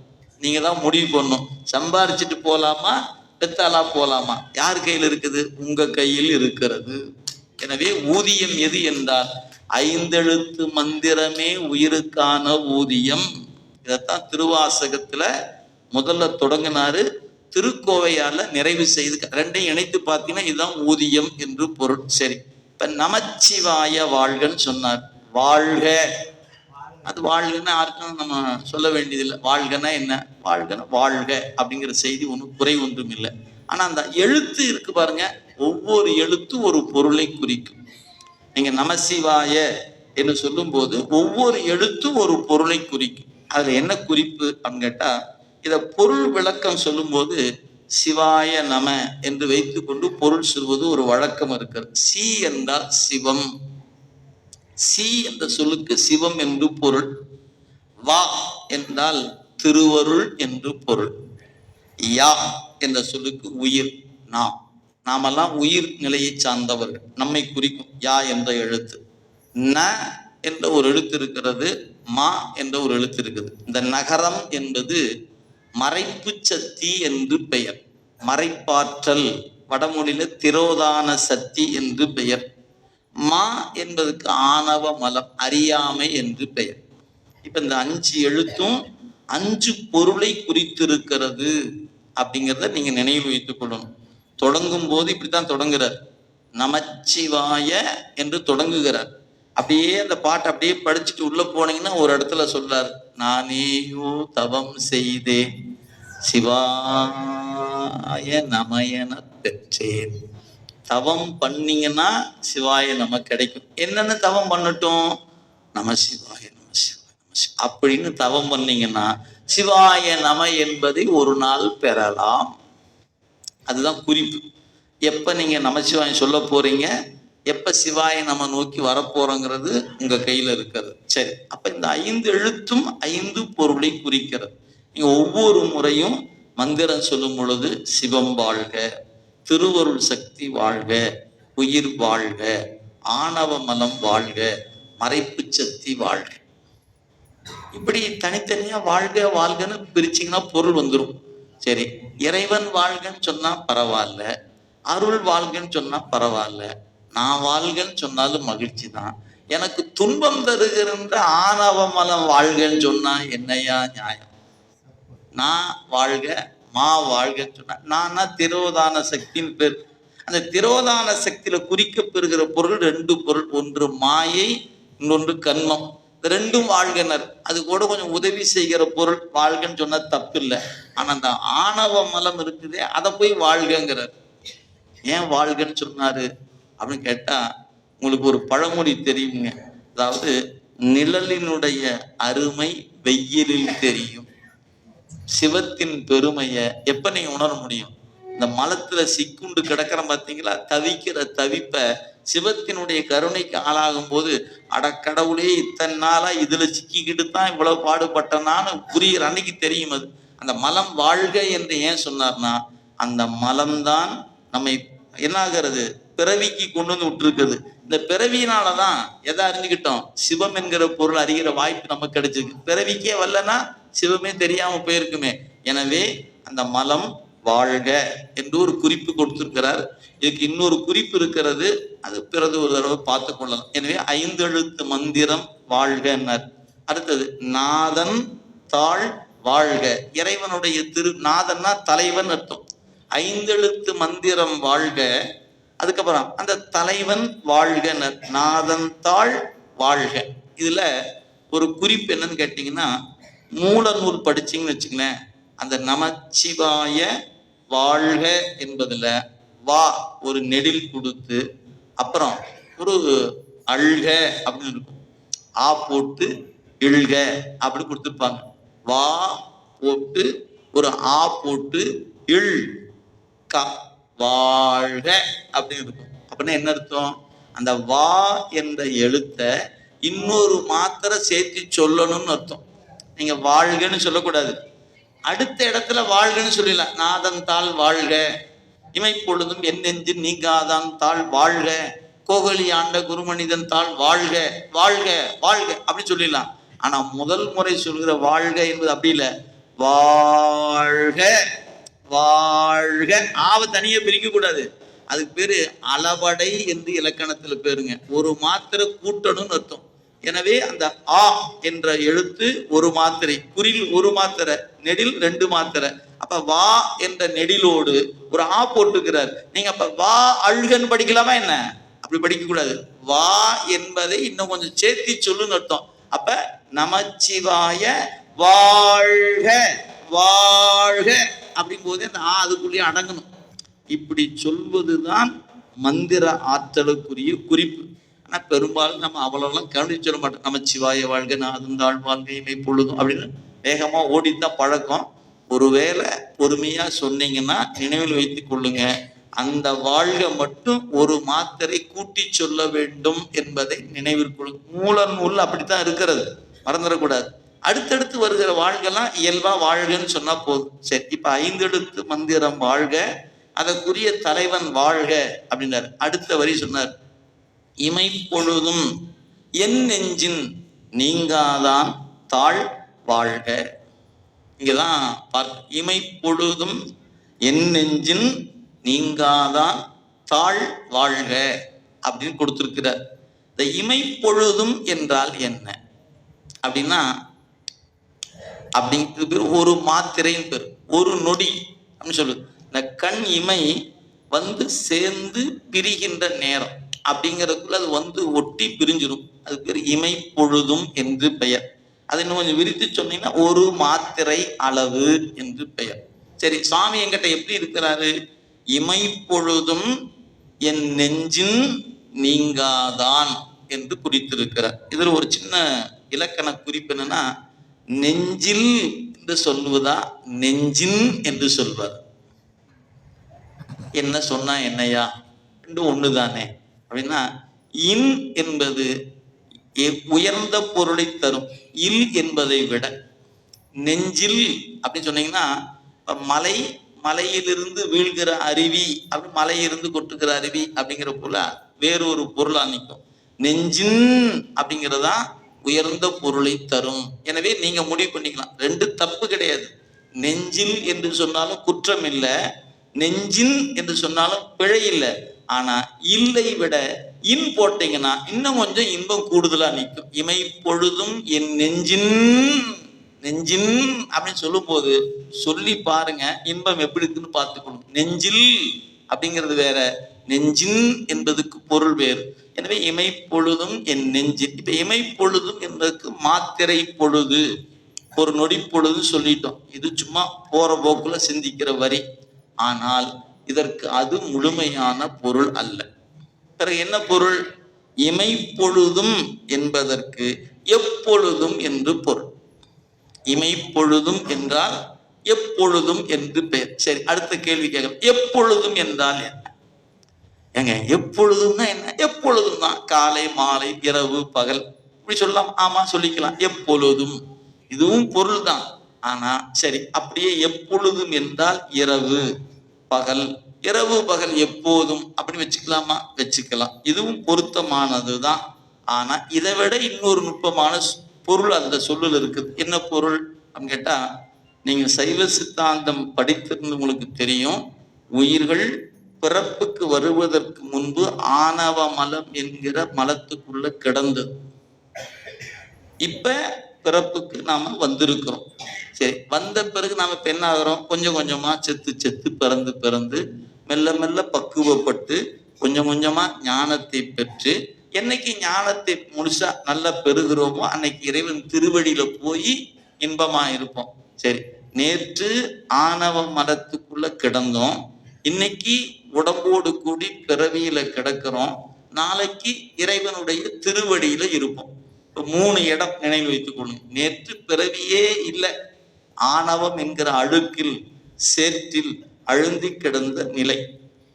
இன்னைக்கு உடம்போடு கூடி இருக்கிற நிலை, நாளைக்கு இறைவனோடு கூடி இருக்கிற ஒரு நிலை. நேற்று ஆணவ மலத்தில் இருந்தது எனக்கு தெரியல, இருந்தேனானே எனக்கு தெரியல. அப்படி ஒரு நீங்க சொல்றீங்களே, நம்புற மாதிரியா இருக்குது. நான் ஆணவ மலத்துல இருந்தேன்னு சொல்றீங்களே, நம்ப முடியலையே அப்படின்னு தோணுச்சுன்னா, தாயின் கருப்பைக்குள் இருக்கிற பொழுது எப்படி இருந்தோமோ அது போல ஆணவ மலத்தில் இருந்தோம்னு பொருள். தாயின் கருப்பை எப்படி இருக்கும்? ரத்தம் நிறைந்த கருப்பை. அந்த ரத்தம் எப்படி இருக்கும்? கரும் சிவப்பு நிறமாக அந்த ரத்தம் இருக்கும், கரையே இருக்கும் அந்த ரத்தம். அந்த ரத்தத்துக்குள்ள தலைகீழா இருந்தோம், தலை கீழே கால் மேல, அப்படியே கொஞ்சம் கொஞ்சமா உறுப்புகள் வளர்ந்து 10 மாதம் ஆகும்போது தலைகீழா இருந்துட்டு தவம் செய்யறேன். எப்பதான் இந்த சிறையிலிருந்து வெளியே போறோம் தெரியலையே, கடவுளே கடவுளே சிவசிவா சிவசிவா கையை இப்படி பிடிச்சுக்கிட்டு தலைகீழா இருந்தோம். இதுதான் நம்ம நேற்று இருந்த நிலைமை. எப்ப? அம்மா கருப்பைக்குள் இருக்கும்போது இருட்டுக்குள் இருந்தோம், மறந்துடாதீங்க. அந்த இருட்டு எப்படிப்பட்ட இருட்டோ அது போல ஆணவம் என்கிற இருள இந்த தாயின் கருப்பைக்கு வருவதற்கு முன் ஒரு இருள் இருந்தான். அந்த இருளும் இது போன்ற ஒரு இருள் என்பதை நினைவில் கொள்ளுதல் வேண்டும். அதற்கு கேவல நிலை என்று பெயர். இதெல்லாம் சைவ சித்தாந்தம் படிச்சிருந்தா மட்டும்தான் புரியும். சைவ சித்தாந்தம் படிக்கலன்னா புரிய போறதில்லை. அப்பனா நீங்க ஏன் சொல்றீங்க? நீங்க படிக்க போகணுங்கிறதுக்காக சொல்றேன். சித்தாந்த வகுப்புக்கு போங்க, அப்பதான் இந்த உண்மை புலப்படும். இல்லை இந்த உண்மை தெரியாமலே போயிடும். அது தமிழ்நாட்டுல பிறந்துட்டு இந்த சைவ சித்தாந்தத்தை படிக்காம போனீங்கன்னா வந்ததுக்கு பிரயோஜனமே இல்லாம போயிடும். ஏன்? இந்த மண்ணை தாண்டினால் இந்த தத்துவ ஞானம் வேறு உலகத்தில் இல்லை. வேற வேற செய்தி படிக்கிறது வேறு வேறு உலகம் இருக்கிறது. ஆனா பதி பசு பாசம் என்ற முப்பொருள் உண்மையை சிந்திப்பதற்கு இந்த தமிழகத்தை கடந்து விட்டால் வேறு வாய்ப்பு நமக்கு இல்லை. வாய்ப்பு இருக்கிற இடத்துல படிக்கலைன்னா கூட வாய்ப்பு இல்லாத இடத்த படிக்கவா போறோம்? சிந்திக்கணும் இல்லையா? அதனால அவசியம் உங்க பகுதிகளில் சைவ சித்தாந்தம்னு ஒரு வகுப்பு நடக்கும். புரியாத மாதிரியே இருக்கும், பரவாயில்ல, போய் உட்காருங்க. கேட்க கேட்க புரியும். கேட்க கேட்கத்தான் புரியுமே ஒழிய ஒரே நாள்ல உட்காந்து படிச்சு கேட்க முடியாது. ஆனா நீங்க கேட்டுக்கொண்டே இருந்தீர்களானால் நிச்சயம் ஒரு நாள் அது உங்களுக்கு புரியும். அப்ப நான் பிறவிக்கு வருவதற்கு முன் எங்கிருந்தேன்? ஒரு செறிந்த இருளுள் மூழ்கி கிடந்தேன். அந்த இருள் எப்படி இருந்தது? தாயின் கருப்பை போல இருந்துச்சு. சரி, இப்ப கருப்பை விட்டு வெளியே வந்துட்டேன். எதை பார்க்கிறேன்? இரவு பகல், இரவு பகல் என்ற ரெண்டையும் பார்த்து கொண்டு இருக்கிறோமா? இப்ப பிறவிக்கு வந்துட்டோம். அந்த நிலை ஒண்ணு இருக்கிறது. அடுத்தது இறைவன் திருவழியில போய் நான் நிற்பேன். அது எப்படிப்பட்ட இடம்? இரவும் இல்லாத இடம், பகலும் இல்லாத இடம். இறைவன் திருவடி எப்படிப்பட்டதுன்னு கேட்டீங்கன்னா, இரவு கிடையாது, பகல் கிடையாது. அங்க ஏன் இல்ல கேட்டா, நம்முடைய குமர குருபரர் அப்படின்னு ஒரு அருளாளர் இருக்கிறார். முருகப்பெருமான் மீது மிகச்சிறந்த பணுவலை கொடுத்த ஒரு அருளாளர் குமர குருபரர்னு பேர். அவர் கந்தர் கலிவெண்பா என்று ஒரு நூல் பாடி இருக்கிறார். அந்த நூல்ல இரவு பகல் அற்ற இடமே திருவடியா. திருவடி திருவடினால என்னையா திருவடினார்? அங்க இரவு கிடையாது, பகல் கிடையாதுன்னார். என்னையா அங்க இரவு இல்லாம பகல் இல்லாம எப்படியோ இருக்குமே தெரியலையே நினைச்சீங்கன்னா, உடம்போடு கூடுச்சுன்னா அதுக்கு பேரு பகல்னு பேரு. ஆணவ மரத்துல கிடந்தோம்னா இருள்னு பேரு. இறைவன் திருவடிக்கு போயிட்டா உடம்பும் இல்லை, இருளும் இல்லை. எனவே இறைவனோடு கலந்து நிற்கிற ஆனந்த அனுபவம் இருக்கும் என்பதனால அந்த நிலைக்கு பெயர் இரவு பகல் அற்ற இடம் திருவடின்னு பேர். இது நம்முடைய கந்தர் கலிவெண்பா என்கிற நூல் சொல்லுகிறது.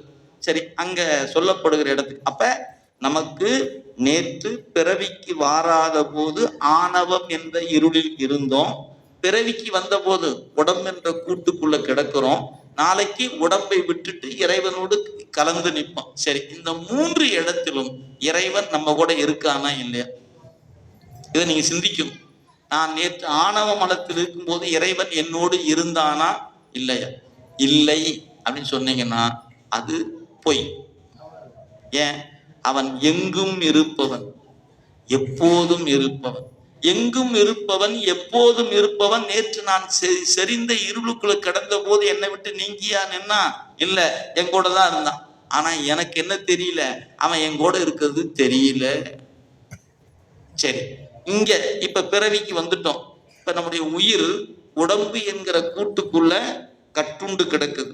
இப்ப உடம்பு வேறு, உயிர் வேறு என்று எத்தனை பேருக்கு தெரியும்? எல்லாரும் மயங்கி கிடக்கிறோம். எது? உசுறுதான் உடம்பு, உசுறுதான் உடம்பு, உடம்புதான் உசுறுன்னு நினைச்சு மயங்கி போய் கிடக்கிறோமா இல்லையா? இல்ல, இந்த உடம்பு தங்கி நிற்கக்கூடிய ஒரு குடிசை. இந்த வீட்டை விட்டு ஒரு நாள் கிளம்பியே ஆகணும். நாள் வந்துச்சுன்னா கிளம்பி ஆகணுமையா? அது வரைக்கும் இருக்கலாம், அவ்வளவுதான். இது ஒரு நிரந்தர குடியிருப்பு அல்ல, தற்காலிக குடியிருப்பு. எதுக்கு? உயிருக்கு. உயிர் என்ற பொருள் இந்த உடம்பு என்ற கூட்டுக்குள்ள வந்து தங்கி நிக்குது. எத்தனை வருஷம் நிற்கும், எத்தனை மாசம் நிற்கும், எப்ப போக போகுது நமக்கு தெரியாது. ஆனா ஒரு கணக்கு இருக்கு, அவங்கிட்ட இருக்கு கணக்கு. அந்த நாள் வரைக்கும் இந்த கூட்டுக்குள்ள உயிர் தங்கி நிற்கும். அந்த நாள் முடிஞ்சிச்சுன்னா கிளப்பி விட்டுடுவார். நீ கிளம்பு, இந்த உடம்பை கொண்டு புதைக்கலாம், எரிக்கலாம். அப்ப இந்த உடம்பு நாம் அல்ல என்ற அறிவு எப்ப வரணும்? செத்து போன பிறகு என்ன? இருக்கும் போதே வரணும். அப்ப இருக்கும் போதே உங்களுக்கு என்ன தெரியணும்? இந்த உடம்பு வேறு, நான் வேறு. உடம்பு வேறு, நான் வேறு. சரி, இந்த உடம்புக்கு நான் என்னெல்லாம் பண்ணி வச்சிருக்கிறேன்? ஏசி போட்டு வச்சிருக்கிறேன் இல்லைங்களா? சொகுசா இருக்கணும்னு அருமையான ஸ்பிரிங் மெத்தை வாங்கி போட்டு வச்சிருக்கிறேன். அதுக்கப்புறம் அப்படியே நம்ம என்னென்னலாம் வசதிகள் வச்சிருக்கிறோம். ரொம்ப ஃப்ளெக்சிபிளான ஒரு காரு, போற ஸ்கூல், நம்ம தனியா போனா ஒரு 2 வீலர், குடும்பம் போனா ஒரு 4 வீலர் இல்லைங்களா? இப்படி என்னென்ன வசதி வேணுமோ அத்தனையும் பண்ணி வச்சிருக்கிறோம். சரி, இந்த உடம்பு ஒரு நாளைக்கு நெருப்புல போட்டுற போறாங்க, இல்லைன்னா மண்ணுல போது புதைக்க போறாங்க. இன்னைக்கெல்லாம் பெரும்பாலும் இடம் பத்துவது இல்லை, எல்லாம் நெருப்புல போட்டு சாம்பலை பண்ணி கையில கொடுத்துருவாங்க. ஏன்னா சுடுகாட்டுல இடம் பத்த மாட்டேங்குது. ஏன்? எல்லாத்துமே இப்ப தகன மேடை என்பது வந்து என்ன போச்சு, லேட்டஸ்ட் மாடல் வந்துருச்சு. இப்படி இந்த பக்கம் கொடுத்தா சீக்கிரம் அந்த பக்கம் பொட்டி கை கொடுத்துருவாங்க, இந்த கொண்டு போப்பான்ங்கிற அளவுக்கு ஏதாச்சு எரிவாயுக்குரிய தகன மேடைகள் மாபெரும் நகரங்கள்ல வளர்ந்து கொண்டே வருது.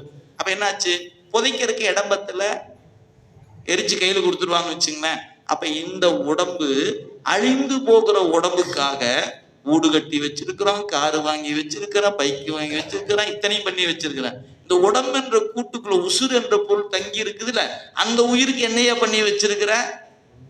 ஒண்ணுமே பண்ணலையே. அப்ப நீங்க என்ன சிந்திக்கணும், உடம்போடு கூடி இருக்கிறது உயிர் என்ற பொருள். அந்த உயிர் என்ற பொருளுக்கு இந்த உடம்போடு இருக்கும் போதே சம்பாதிச்சு வைக்கணும். எதை சம்பாரிச்சு வைப்பது? நான் முதல்ல சொன்ன மாதிரி 5 எழுத்து மந்திரத்தை சொல்லி சொல்லி சம்பாரிச்சு வைக்கணும். இன்னைக்கு ஒரு 1000 சொன்ன ஐயா, நாளைக்கு இன்னொரு 1000 சொல்லுவோம் ஐயா. ஐயா பத்த மாட்டேங்குது. ஏன், நம்ம சம்பளம் வாங்கினா என்னைக்காவது 10 சொல்றோமா என்ன? உடனே என்னங்கிறோம், இன்னும் கொஞ்சம் சேர்த்து கொடுத்தா பரவாயில்ல. அப்ப என்ன பண்ண, நாளைக்கு 2000 சொல்லுங்க. அப்புறம் கொஞ்ச நாள் ஆச்சுன்னா 2000 பத்த மாட்டேங்குது, 5000 சொல்லுங்க. இப்படியே மந்திரத்தை கூட்டிக்கிட்டே போகணும். எது? அதுதான் உங்களுக்கான ஊதியம். அதுதான் உடம்பு விட்டு போகும்போது கூட அதுதான் வரும், வேற யாரும் வரமாட்டாங்க, மறந்துடாதீங்க. எனவே உடம்போடு கூடி இருக்கிற காலத்தில் உயிருக்கு தேவையானவற்றை சம்பாதிக்கணும். உயிருக்கு சம்பாதிக்கணும். நாமெல்லாம் உடம்புக்கு சம்பாதிக்கிறமே ஒழிய உயிருக்கு சம்பாதிப்பது இல்லை. ஏன்? நமக்கு ஒரு மயக்கம் இருக்குது, உடம்பு தான் உயிர், உயிர் தான் உடம்பு என்று மயங்கி நிற்பதனால உடம்புக்கு கொடுக்கக்கூடிய ஒரு முதன்மை உயிருக்கு நாம் கொடுப்பதில்லை. நினைவில் வைத்துக் கொள்ளுங்க. கேட்ட பிறகாவது கொஞ்சம் முயற்சி பண்ணிப்பார். நம்ம ஏதாவது ஒண்ணு பண்ணணும் ஐயா, உசுருக்குன்னு ஏதாவது பண்ணுவோம். இந்த லைஃப் இன்சூரன்ஸ் போட்டா உயிருக்கு வந்துருமா என்ன? அது உசுருக்கெல்லாம் வராது, உசுறு போனா வரும். அது பேரே இன்சூரன்ஸ். என்ன தெரியுமா? உங்கள் வாழ்க்கை முடிந்த பிறகு உங்க குடும்பத்துக்கு ஆகும் என்றுதான். உங்களுக்கு ஆகாது, உங்க குடும்பத்துக்கு ஆகுங்க. செத்த பிறகும் பயன்படும். யாருக்கு? உனக்கு இல்லையா, குடும்பத்துக்குன்னு அர்த்தம். நீங்க செத்த பிறகு நமக்காக நினைச்சிடாதீங்க. வாழ்க்கைக்கு பிறகும் அப்படின்னு சொல்லி விளம்பரம் இருக்குது. அந்த விளம்பரம் என்ன சொல்லுது? நீ போயிட்டீனாலும் உன் குடும்பத்துக்கு ஒரு ஆதரவா இருக்கும், எனவே அதுக்காக போட்டு வைன்னு சொல்றாங்க ஒழிய எனக்கு அது பயன்படாது என்பது அவன் சொல்லிட்டானே, மரம சேர்த்தும் போதே விட்டான். இது உனக்கானது அல்ல, உன் குடும்பத்தை சார்ந்தவர்களுக்கு ஏதோ ஒரு வகையில் உதவியா நிற்கும். எனவே இங்க உயிருக்கு உத்தரவாதம் என்பது, உயிருக்கு ஊதியம் என்பது, நீங்கள் இறைவனை தேடுவதிலும் இறைவனுக்கு நீங்கள் பணி செய்வதும் தான் உங்களுக்கு சேமிப்பாக அமையுமே ஒழிய அதை விட்டு போட்டு இந்த உடம்புக்கு தேவையான பூரா சேமித்து வச்சீங்கன்னா அது உயிருக்கு ஆகாது, உயிருக்கு பயன்படாது என்பதை மட்டும் ஆணைத்தரமாக மனதில் பதிய வைத்துக் கொள்ளுங்கள். எனவே உடம்புக்கு வேண்டியதை செய்து கொடுங்க, தப்பில்லை. ஆனா அதுல உயிருக்குமான ஊதியத்தை கொஞ்சமாவது சேமித்து வையுங்கள் என்று மட்டும் சொல்லிட்டு இங்க வந்துருவோம். இப்ப நேத்து பிறவியில வாராத போது ஆணவ மலத்தில் கிடந்தோம், இப்ப உடம்புக்குள்ள கிடக்கிறோம். இந்த உடம்பை விட்டு ஒரு நாள் கடந்து எங்க போயிடுவோம்? இறைவன் திருவடிக்கு போயிடுவோம். இப்ப 3 கேள்விங்க. நேத்து ஆணவ மலத்தில் கிடந்த போது இறைவன் நம்ம கூட இருந்தானா இல்லையா அப்படின்னு கேட்டா இருந்தான். ஏன்? அவன் எங்கும் இருப்பவன், எப்போதும் இருப்பவன் என்பதனால நான் மலத்துள் கிடந்த போதும் என்னோடு இருந்தான். சரி, இப்ப நம்ம கூட இறைவன் இருக்கானா இல்லையா? இருக்கிறான், இப்பவும் இருக்கிறான். சரி, நாளைக்கும் இருப்பான். அப்ப நேற்றும் அவன் தான் இருந்தான், இன்னைக்கும் அவன் தான் இருக்கிறான், நாளைக்கும் அவன் தான் இருப்பான். அப்ப நேற்று, இன்று, நாளை என்ற 3 காலத்திலும் என்னோடு பிரியாது இருப்பவன் யார் அப்படின்னு கேட்டா என்னுடைய இறைவன் ஒருவன் தான் என்னை விட்டு பிரியாம நிக்கிறான். மற்ற உறவுகள் எல்லாமே எனக்கு இந்த உடம்பு வந்த போது ஒரு அப்பா, ஒரு அம்மா, ஒரு அண்ணன், ஒரு தம்பி, ஒரு மனைவி, குழந்தை. இந்த உடம்பு விட்டுட்டேன்னா இவங்க யாரும் கூட வர மாட்டாங்க. அப்ப இன்னைக்கு நான் பார்க்கிற என் உறவுகள் என்று சொல்லக்கூடிய எதுவுமே நேத்து எனக்கு அவங்க நேத்து அப்பா அம்மா அவங்க இல்லை, வேறொருத்தங்க இருந்தாங்க. சரி, நாளைக்கு இன்னொரு பிறவி பிறப்பேன், அந்த இதே அப்பா வருவாரா? வரமாட்டார், வேறொரு அப்பா அம்மா தான் வருவாங்க. அப்ப இந்த தாயும் தந்தையும் நேற்று வேறு, இன்றைக்கு வேறு, நாளைக்கு வேறு. சரி, இன்னைக்கு இருக்கிற நண்பர்கள் நேற்று இல்லை, இன்னைக்கு இருக்கிற நண்பன் நேற்று இல்லை, அதே மாதிரி நாளைக்கு ஒரு புதிய நண்பன் கிடைப்பான். இப்படி எந்த உறவுகளை எடுத்துக்கொண்டாலும் அத்துணை உறவுகளும் உடம்பை சார்ந்த உறவுகளே அன்றி உயிரை சார்ந்த உறவு அல்ல. எப்ப உயிரை சார்ந்த உறவா வரும்? அடியார் கூட்டத்தோடு நெருங்கி நின்று தொண்டரிடையே இணக்கம் இருந்தால் அது உயிருக்கு துணையா வந்து சேரும், இல்லைன்னா வராது. அது நம்ம என்ன சொன்னாலும் எட்ட போறது இல்லை. சரி, அதை விட்டுடுவோம், ஏன் எட்டாவது சிரமப்படுவாங்க. எனவே அடியார் உறவு இறைவன்கிட்ட கொண்டு போய் சேர்த்து, மறந்துடாதீங்க. மெத்த எந்த உறவும் இறைவன்கிட்ட கொண்டு போய் சேர்த்தாது. மற்ற உறவுகள்லாம் கொண்டு போய் பாச குழியில தள்ளும். இது ஒன்றுதான் இறைவன்கிட்ட கொண்டு போய் சேர்த்தும் என்பதை நம்முடைய நூல் நமக்கு அறிவுறுத்துகிறது. அதனாலதான் மாணிக்க வாசகர் அடியாருடைய கூட்டுறவு வேண்டும் என்று கண்ணீர் விட்டு வேண்டுகிறார். அழுது அழுது வேண்டார். நமக்கு சாதாரணமா அது கிடைச்சிருப்பதுனால அந்த பெருமை நமக்கு தெரிய மாட்டேங்குது. சும்மா கிடைச்சிருக்குது, அடியார் கூட்டத்தானே, அங்க போனா அங்க இருக்கிறாங்க, இந்த பாட்டெல்லாம் பாடிட்டு இருப்பாங்க, அவங்க தானே, அப்படி போனா சேர்த்திக்குவாங்க அப்படின்னு நம்ம சும்மா சாதாரணமா நினைச்சிட்டு இருக்கிறோம். அடியாருடைய உறவு இறைவனை நமக்கு பெற்று தருகிற உறவு என்பதை உங்க அறிவுக்குள்ள பதியும். அதுதான் பேண வேண்டிய உறவு, பாதுகாக்க வேண்டிய உறவு என்பதை நம் பெருமக்கள் நமக்கு அறிவுறுத்துறாங்க. சரி, அப்ப நேற்றும் இறைவன் என் கூட இருந்தான், இன்றும் இறைவன் என் கூட இருக்கிறான், நாளைக்கும் இறைவன் என் கூட தான் இருப்பான். இப்ப நேற்று, இன்று, நாளை 3 காலத்திலும் என் கூட இருக்கிறான் இல்லைங்களா? அப்ப இதுக்கு என்ன பேரு? நான் முன்ன சொன்ன இடத்துக்கு வந்துடுறேன். இமைப்பொழுதும் என்றால் எப்பொழுதும் என்று பொருள். எப்பொழுதும் என்றால் என்ன? நேற்று, இன்று, நாளை. நேற்று கடந்த பிறவியிலும் என் கூட இருந்தான், இப்ப இருக்கிற பிறவியிலும் என் கூட இருக்கிறான், அடுத்து நான் பிறந்தாலும் கூட வருவான், பிறக்காம இருந்தா அவன் திருவடியில இருப்பேன், திருவடியில் இருக்கும்போது நான் அவன் கூட தான் இருப்பேன். அப்ப 3 காலத்திலும் என்னை விட்டு பிரியாது இருக்கிற ஒரே ஒருவன் யாரு? அவன் தான் இறைவன். இமைப்பொழுதும் என் நெஞ்சின் நீங்காதான்.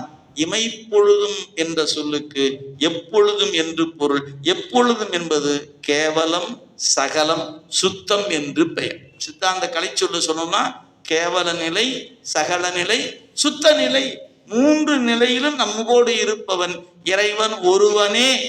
இறைவனை தவிர யாரும் துணைக்கு வரமாட்டார்கள் என்பதைத்தான் அந்த வரி நமக்கு உணர்த்துகிறது. எனவே இமைப்பொழுதும் என் நெஞ்சின் நீங்காதான் தாழ் வாழ்க, அவனுடைய திருவடி வாழ்க அப்படின்னார். அப்ப இமைப்பொழுதும் நீங்காதான் அப்படின்னு சொன்னார். அடுத்த வரி சொன்னாரு, கோகழி ஆண்ட குருமணி தன் தாழ்வாழ்க. இந்த வரியை கொஞ்சம் கவனமா படிக்கணும். நாம எப்படி படிப்போம் தெரியுங்களா? கோகழி ஆண்ட குரு மனிதன் தாழ்வாழ்க. குரு மனிதன், மனிதன் இல்லைங்க, குருமணி. மணி என்பதுக்கு நீங்க கவனிக்கணும், 3 சுழி நீ போட்டிருக்கும். புத்தகத்தை மூலத்தை எடுத்து படிச்சு பாருங்க. கோகழி என்பது ஒரு இடத்தை குறித்தது. கோ கழி என்பது திருப்பெருந்துறை என்ற திருத்தலத்தை குறிக்கிறது. கோகழி ஆண்ட, என்னை மாணாக்கனாக ஏற்றுக்கொண்டார். ஆண்ட யாரு? அவர் தான் அந்த பெருமான். அவர் யாரு அப்படின்னு சொல்லும்போதுதான் குரு மணி. அங்க குருமணி என்பது 3 சுழி நீ, தன்னகரம் என்று பெயர். ரன்னகரம் அல்ல, 2 சுழி நீ போட்டீங்கன்னா மனிதன் என்று இந்த சட்டையை குறிக்கும். 3 சுழி நீ போட்டீங்கன்னா மணி என்று, குருவுக்கெல்லாம் மணி, அவர் குருவுக்கெல்லாம் மணி, அதனால குருமணி. இப்ப நம்ம உத்ராக்க மாலை போட்டிருக்கிறோம். இந்த மாலையில 54 மணி இருக்குது. இதுல ஒரு மணிக்கு நாயக மணின்னு பேர். இந்த மணி இருக்கு பாத்தீங்களா, இதுக்கு குருமணி என்று பெயர் அல்லது நாயக மணி என்று பெயர். இந்த 54 மணியை கடந்து இந்த மணிக்கு அந்த பேர். அப்ப நிறைய பேர் குருமார்கள் இருக்கிறாங்க. ஒவ்வொரு மணியும் ஒவ்வொரு குரு என்று சொன்னால், குருவுக்கெல்லாம் குருவாக இருப்பவன் என்பதனால் அவன் குருமணி என்று பெயர். எனவே கோகழி ஆண்ட குருமணி தன் தாழ்வாழ்க அப்படி படிக்கணும். நீங்க குருமனிதன் தாழ்வாழ்கன்னு படிச்சுட்டே இருக்கணும். இன்னைக்கு வரைக்கும் அப்படிதான் படிக்கணும். யாராவது எந்த சிவரான சொல்லுங்க, குரு மனிதன் தாழ்வாழ்க. எந்த மனிதன் அவரு? அவர் மனிதன் அல்லையா, அவன் தெய்வம். ஏன் குருநாதன் அல்லவா? அங்க குரு மணி, அந்த குருமணி சேர்த்து சொல்லிட்டாலும் சரி. கோகழி ஆண்ட குருமணி தன் தாழ்வாழ்க அப்படி சொல்லி பழகுங்க. இன்னையில இருந்தாலும் பழகுங்க. அப்பதான் குருநாதனை அந்த வரி குறிக்கணும் உங்களுக்கு தெரியும். இல்லைன்னு நீங்க நினைச்சுக்குவீங்க, யாரோ மனிதனாமா, அவர் பேர் குருமணியா. குரு மனிதன், குரு மனிதன் அப்படி மனிதனா போயிடும். மனிதனை குறிக்கவில்லை, தெய்வத்தை குறித்து இருக்கிறது. அதுவும் எப்படிப்பட்ட தெய்வத்தை? குருநாதனுக்கெல்லாம் குருநாதன். அதனால கோகழி ஆண்ட திருப்பெருந்துறையில் என்னை மாணாக்கனாக ஆண்டு கொண்ட குருமணி தன் தாழ் வாழ்க.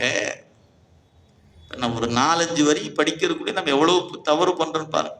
அப்ப குருமணி தன் தாழ்வாழ்க அப்படின்னாரு. சரி, அடுத்து ஆகமம் ஆகி நின்று அன்னிப்பான் தாழ்வாழ்க.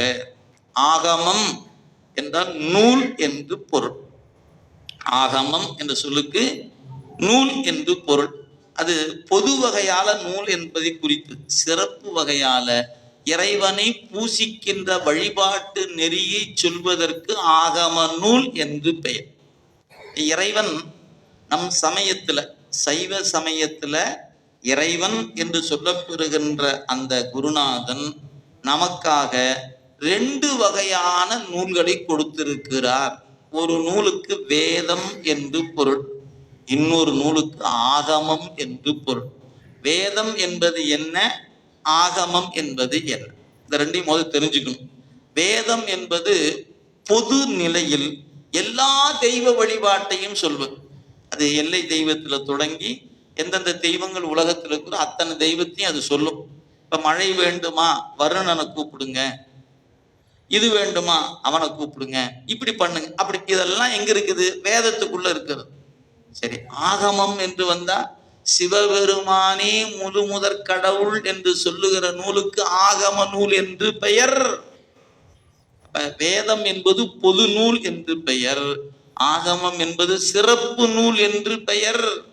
சரி, ரெண்டுக்கு என்னையா வேறுபாடு அப்படின்னு கேட்டா, இது அவன் புகழை சொல்லுகிறது. இது வேதம் என்பது இறைவன் புகழ் சொல்லுகிற நூல். ஆகமம் என்பது எப்படி பூசிக்க வேண்டும் என்ற செய்முறையை சொல்லுகிற நூல். ரெண்டுக்குள்ள வேறு. இங்க சாமி படம் வச்சிருந்தாங்க, விளக்கேத்துனாங்க, அதுக்கப்புறம் என்ன பண்ணாங்கன்னு கவனிச்சு பார்த்தீங்கன்னா தெரிஞ்சிருக்கும். அதை பூசை பண்ணுகிறவர் என்ன பண்ணியிருப்பார். இங்கதான் உட்கார்ந்து இருப்பீங்க. அவர் வந்தோடனே என்ன பண்ணுவாரு, ஒரு பூவை எடுப்பாரு, ஒரு பஞ்ச பாத்திரம் தண்ணி வச்சிருப்பார், அந்த தண்ணிக்குள்ள ஒரு பூவை எடுத்து போடுவார், போட்டுட்டு இப்படி இப்படின்னு என்னவோ பண்ணார் அப்படின்னாரு. பண்ணி முடிச்சார். அப்புறம் ஒரு பூ எடுத்தார், தன் மேல தெளிச்சுக்கிட்டார். அப்புறம் பொருள் மேல எல்லாம் தெளிச்சார். ஏன், இதுக்கு பேரு இட தூய்மை, பொருள் தூய்மை அப்படின்னு பேருங்க.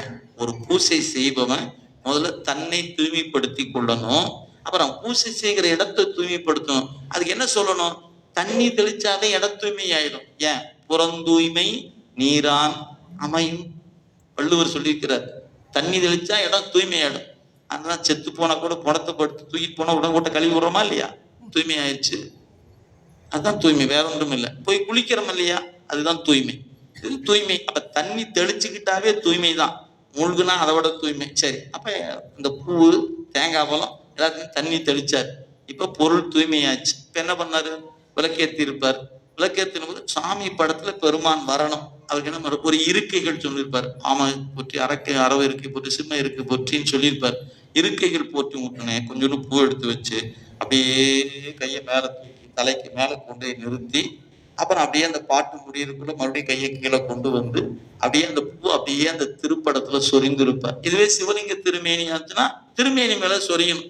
சொரிந்த பிறகு, சொரிதல்னா நீங்க வேற ஏதாவது நினைச்சுக்கணும், இந்த சொரிதல் நினைச்சிடாதீங்க, பூச்சொரிதல் இல்லைங்களா. அந்த பூவை அப்படியே திருமேனி மேல அப்படியே போடுவது. அப்படி போட்டோன்னே ஒரு முத்திரை காட்டுவாங்க, இப்படி இப்படி இப்படி இப்படி அப்படிம்பார், இப்படி இப்படிம்பார்.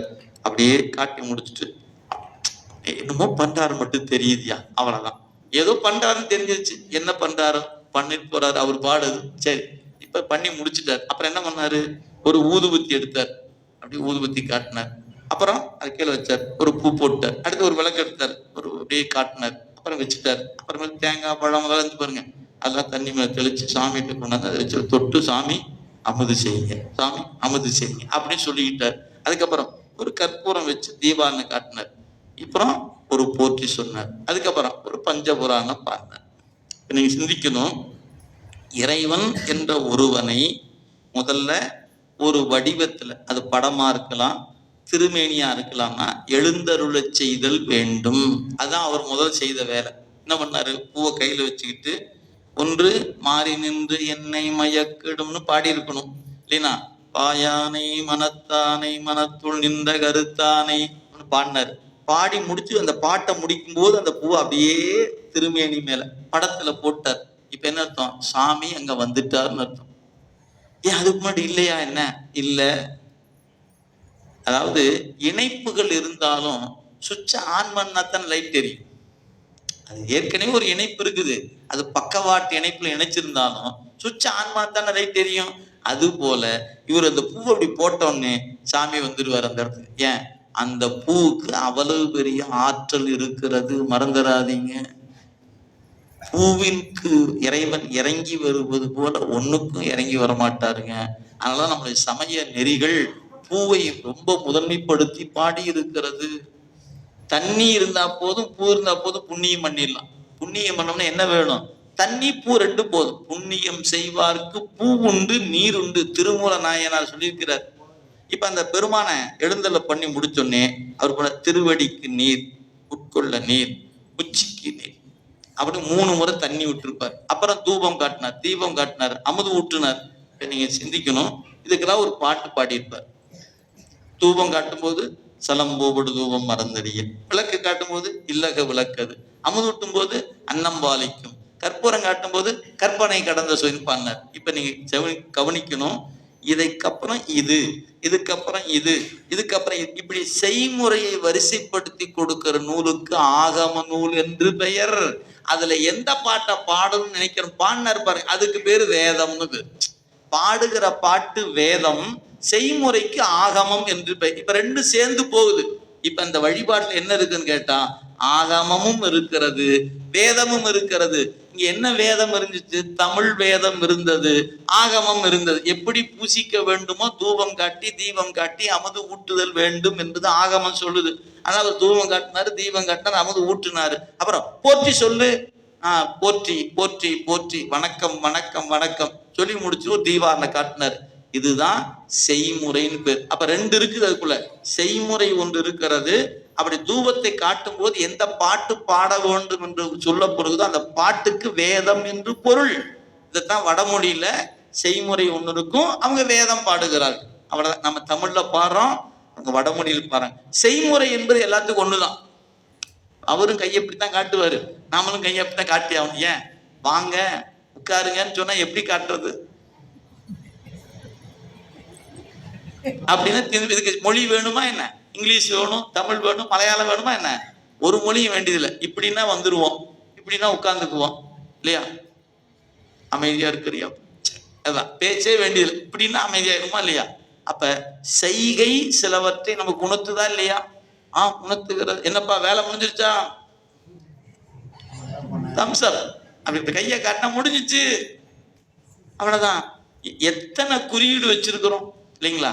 ஒவ்வொரு சிம்பிள் ஒண்ணு உணர்த்துதா இல்லையா? அப்படி குழந்தைய அப்படி கொடுத்தோம்னா அது குழந்தைக்கு ஃப்ளைங் கிளாஸ் கொடுக்கிறாரு, குழந்தை மகிழ்ச்சி அது கொடுக்குது. அப்ப என்ன?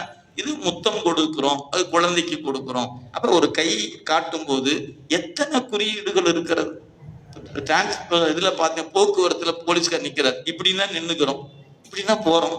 கை பேசுதே, வேற மாதிரி கை பேசுமா இல்லையா? அது இங்க உள்ளுக்குள்ள கூட்டிட்டு போன கை வேற மாதிரி பேசும், அந்த பேச்சு இல்லை. இப்ப இப்படின்னா நின்னுக்கிறோம், இப்படின்னா போறோம். அப்ப ஒரு நிறம் பேசும், ஒரு செய்கை பேசும். பச்சை நிறம்னா போலாம், சிவப்பு நிறம்னா போகக்கூடாது, மஞ்சள் நிறம்னா தயாராயிரு. ஏன்? புறப்பட்டு வண்டி ரெடி பண்ணி வச்சுக்க. ஏன்? மஞ்சள் வந்தாச்சு, அடுத்து என்ன விழப்போகுது? பச்சை விழப்போகுது, நீ கிளம்பிருன்னு அர்த்தம். நாம என்ன பண்ணுவோம்? அந்த மஞ்சள் வரும்போதே என்ன பண்ணிடுவோம்? கிளம்பியே போயிடுவோம். அங்க ஒருத்தர் இருப்பான், அவன் கிராக்ஸ் வருவான், போய் அவன்கிட்ட போய் முட்டி மோதி கீழே உழ வேண்டியதுதான். அது குறியீட்டு நோக்கம் என்ன? நீங்க பச்சை இருக்கும்போது மஞ்சள் கலர் காட்டுவாங்க அப்படின்னா என்ன அர்த்தம்? வேகத்தை குறைச்சு நிறுத்த தொடங்குன்னு அர்த்தம். நாம என்ன, அந்த மஞ்சளை பார்த்த பிறகுதான் ஒரு முறுக்குவோம். ஏன்? அப்பதான் வேகமா அந்த சிவப்புக்குள்ள கடந்து போயிடலாம்ல. அவங்க காட்டுவது சிகப்பு போட்டு நீ கடந்து போற காட்டுல, மஞ்சள் வரும்போது நீ நிறுத்துவதற்கு தயாராகி கொள் என்பது குறிப்பு. அப்ப சிவப்பு விழுந்துடும். ஒரு நிமிடம் மஞ்சளை காட்டி அப்புறம் சிவப்பு விழுகுது. அப்ப அந்த நிறமும் ஏதோ பேசுது இல்லை நம்மகிட்ட. ஆம், பேசுது. சைகை பேசுகிறது, நிறம் பேசுகிறதா இல்லையா? பேசுது இல்லையா? இதுதான் இயல்பான ஒன்று. அப்ப நமக்கு பார்க்கிறோம், ஒவ்வொரு வண்ணங்களும் பேசும், ஒவ்வொரு செய்கைகளும் பேசும். அப்ப இறைவன் வழிபாட்டுல இது பேர் ஆவாகனம், ஸ்தாபனம், சன்னிதானம், சன்னிரோதனம், திக்பந்தனம் அப்படின்னு ஒரு குறியீட்டு. இதெல்லாம் ஒரு குறிப்புங்க. வாங்க, இருங்க, உட்காருங்க, சாப்பிடுங்க, குடிங்க, நில்லுங்க அப்படின்னு ஒன்னொன்னு சொல்றோம் இல்லையா? இது போல செய்கையில் பேசக்கூடிய செயல், இது கிரியை என்று பெயர். பாடுவது வேதம் என்று ரெண்டு இணைந்துதான் பூசை நடக்கும். ரெண்டுமே சேர்ந்து செய்யும் போது வேதமும் வந்தாச்சு, ஆகமம். சரி, இந்த ரெண்டுல இறைவன் எதுக்கு நெருக்கமா இருக்கிறாரு அப்படின்னு கேட்டா, வேதத்துக்கு சற்று தொலைவாக இருக்கிறான், ஆகமத்துக்கு சற்று பக்கமா இருக்கிறான். நூல் ரெண்டு நூலு. ஆகம நெறிப்பட்ட வழிபாட்டுக்கு இறைவன் அருகில் இருக்கிறான், வேத நெறிப்பட்ட வழிபாட்டுக்கு சற்று தொலைவில் இருக்கிறான். யாரு? இது சிவபெருமானுக்கு சொல்லுகிற குறிப்பு. ஏன்? இறைவன் ஆகமம் ஆகி நின்று அன்னிப்பான். அன்னித்தல் என்பதற்கு நெருக்கமாக இருத்தல்னு ஒரு பொருள், இனிமையாக இருத்தல் என்று பொருள். யாரெல்லாம் நெருக்கமோ அவங்க தானே இனிமையா இருப்பாங்க, இல்லைங்களா? உங்களுக்கு ரொம்ப நெருக்கமானது யாரு? அவரை பார்த்தா இன்பம், அவர் பேரை சொன்னா இன்பம், அவரை பத்தி பேசுனா இன்பம். அப்படி இருந்தா தான் அவர் நெருக்கமானவன் அர்த்தம். ஒருவேளை அவர் அந்த ஆளையா பேசுற அப்படின்னு அவர் நெருக்கமானவரா என்ன? எங்க உங்க ஃப்ரெண்டு? ஆமா போ, அவன் எல்லாம் ஃப்ரெண்டு, இன்னொரு தடவை சொன்னீங்கன்னா பாத்துக்க அப்படிங்கிறோம். ஏன்? கடுப்பாயிட்டோம். கடுப்பாயிட்டா அவன் நமக்கு நண்பன் இல்லைன்னு அர்த்தம். அப்ப அவனை பத்தி பேசு நமக்கு இன்பம் இல்லைன்னு அர்த்தம். யாரை பத்தி பேசுனா உங்களுக்கு இன்பமா இருக்குதோ அவர் யாரு? நெருக்கமானவன் அர்த்தம். நெருக்கமானவர் இன்பமா இருப்பார்கள், இன்பமானவர்கள் நெருக்கமா இருப்பார். அதனால இறைவன் யாரு? இன்பமானவன் அல்லவா, நெருக்கமா இருக்கிறான். யாருக்கு? ஆகம நெறிப்பட்ட வழிபாட்டு நிற்பவருக்கு நெருக்கமாகவும் இன்பமாகவும் இருப்பவன். ஆகமம் ஆகி நின்று அன்னிப்பான் தாள் வாழ்க. ஆக அந்த பெருமான் இந்த ஆகம நெறிப்பட்ட வழிபாட்டுக்கு அவன் நெருக்கமாக இருக்கிறான். அவனுடைய திருவடி வாழ்க. இப்ப 6 வாழ்க சொல்லிட்டார், 6 முறை வாழ்க வாழ்கனர். இனி வெல்க வெல்கன்னு ஒரு 5 முறை சொல்ல போற. ஏகன் அநேகன் இறைவன் அடி வாழ்க. இது ஒரு வாழ்களை, இது ஒரு ஏகன் அநேகன் இறைவன் அடி வாழ்க. தன்னிலையில் அவன் ஒருவனாகவும் எல்லோரோடும் கலந்திருப்பதனால அநேகனாகவும் இருக்கிறான். உண்மையில் அவன் அநேகனா ஏகனான்னு கேட்டா அவனுக்கு 2 தன்மையும் உண்டு. 2 தன்மையும் இருப்பதால் தான் அவனுக்கு இறைவன் என்று பெயர். எவன் ஒருவனுக்கு தனித்தும் கலந்தும் நிற்கிற தன்மை இருக்கிறதோ அவனுக்கு இறைவன் பேர். நான் இருக்க தனித்து இருக்கிறேன், நீங்க தனித்து இருக்கு, நான் உங்களோடு கலந்து விட முடியாது, நீங்கள் என்னோடு கலந்து விட முடியாது. ஆனா இறைவனுக்கு அப்படி இல்லை, அவன் தனித்தும் இருப்பான், நம்மோடு கலந்தும் இருப்பான். அப்ப ஏகனாகவும் இறைவன் அநேகனாகவும் இருப்போம் எவனோ அவனுக்கு பெயர் இறைவன் என்று பெயர். ஏன்? நாமெல்லாம் இறைவன் அல்ல. ஏன்? நம்ம யாரோடையும் கலக்க முடியாது. நம்ம கலக்கிற கலப்பு அறிவு சார்ந்து கலக்கலாமே ஒழிய கலத்தல் இறைவன் நம்மகிட்ட கலந்து நிற்கிற மாதிரி நாம கலக்க முடியாது. அப்படி கலக்கிற தன்மை அவனுக்கு மட்டும் இருப்பதனால அவனுக்குத்தான் இறைவன் என்று பெயர். எனவே எவன் ஒருவன் தனித்தும் கலந்தும் இயங்குகிறானோ அவனுக்கு இறைவன் என்று பெயர். எனவே ஏகன் அநேகன் இறைவன் அடி வாழ்க. இது வரைக்கும் வாழ்கனர். நீ வெல்க சொல்ல போற. வேகம் கெடுத்தாந்த வெந்தனடி வெல்க. என்னையா வேகம் வேகம்னாரு என்ன அப்படின்னு கேட்டா, நீங்க நன்கு நினைவில் வைத்துக் கொள்ளணும். பக்தி அப்படி செலுத்த செலுத்த அன்பு பெருக பெருக உங்களிடத்தில் ஒரு மாற்றம் நிகழ வேண்டும். மாற்றம் நிகழ்ந்தே ஆகணும். ஒருவேளை நிகழலைன்னா உங்கள்கிட்ட பக்தி தன் வேலையை செய்யவில்லைன்னு அர்த்தம். நீங்க இறைவனை நெருங்கி வர வர நம்மகிட்ட வேகம் கிடணும். இப்போ நான் பக்தியில வராத போது மூக்குக்கு மேல கோபம் வந்துடும். சொல்ற மொழி சில்லு சில்லுன்னு நிற்பேன். இப்ப கொஞ்சம் திருநீர் புது உத்துறாங்க, சொல்லுப்பா சொல்லு, உனக்கெல்லாம் ஒரு நேரம் சொல்லு. என்னடா கோச்சுக்காமே நிக்கிற, சொல்லு சொல்லு பரவாயில்ல போ. ஏன்? இப்பெல்லாம் நான் சிவனடியார் ஆயிட்டேயா அப்படின்னு அது ஒரு மாற்றத்தை அது எனக்கு தரலைன்னு வச்சுக்கோங்களேன். நான் முன்ன இருந்த மாதிரி இப்பவும் கோச்சுக்கிட்டே இருந்தேன்னு வச்சுக்கிறேன். நீ ஏன்டா சிவனடியார் ஆனா கேட்பான், என் ஃப்ரெண்டே கேட்பான். நீ அதுக்கு பேசாம இந்த உத்தராத்தான் கழட்டி வச்சு போட்டு கம்முன்னு எப்ப என்ன மாதிரியே இருக்கலாமேன்னு கேட்பானா மாட்டானா? நிச்சயம் கேட்பான். வீட்டுல இருக்க எல்லாருமே கேட்பாங்க. எப்படிமா பெரிய சிவனடியார் சிவனடியார்னு பேசிக்கிற, என்னடா கேட்டா சொன்னா பொறுமையா இருக்க மாட்டியே என்ன? அப்ப என்ன அர்த்தம்? சிவனடியார்னா கொஞ்சம் பொறுமையா இரியான்னு அர்த்தம். புரியுதுங்களா? அப்ப நமக்கு அந்த வேகம் என்பது உங்களை அறியாமலே கெட்டு போக வேண்டும். எந்த வேகம்? மனத்தின் வேகம் கெட்டு போதல் இறைவன் அருளாலதான் நிகழும். ஏன்னா மனம் இப்படிங்கிறதுக்குள்ள பல லட்சம் கிலோமீட்டர் போயிடும். அந்த வேகத்தை நீங்க நினைச்சாலும் நான் நினைச்சாலும் கெடுக்க முடியாது. அதை கெடுக்கிற ஆற்றல் இறைவன் ஒருவனுக்கு தான் இருக்கிறது. அவன் நம்ம நெஞ்சில குடிகொண்டு விட்டால் நம்முடைய வேகத்தை என்ன பண்ணிடுவான்? முதல்ல கெடுத்து விடுவான். எனவே வேகம் கெடுத்து ஆண்ட வேந்தன், வேந்தன் அரசன், வேகம் கெடுத்தாண்ட வேந்தன் அடி வெல்க. பிறப்பருக்கும் பிஞகந்தன் பெய்கழல்கள் வெல்கனர். பிறப்பு அறுக்கும் பிஞகன். இந்த பிஞகன் என்ற சொல்லுக்கு தலைக்கோலம் என்று பொருள். சிவபெருமானுக்கு இருக்கிற தலைக்கோலம் போல யாருக்குமே. அவருக்கு எப்படி தலைக்கோலமா இருக்குது? நம்ம நிறைய கடவுள் பார்க்கிறோம். நீங்க வரைபடமா பார்த்தாலும் சரி, சிலைகளா பார்த்தாலும் சரிங்க. உதாரணத்துக்கு வச்சுக்குமே, முருகன் அழகான மகுடம் இருக்கிறது, விநாயகர் அழகான மகுடம் இருக்கிறது, உமையம்மை தலையில ஒரு கிரீடம் இருக்குது. சரி, சிவபெருமான்கிட்ட எந்த கிரீடத்தையும் காணும்.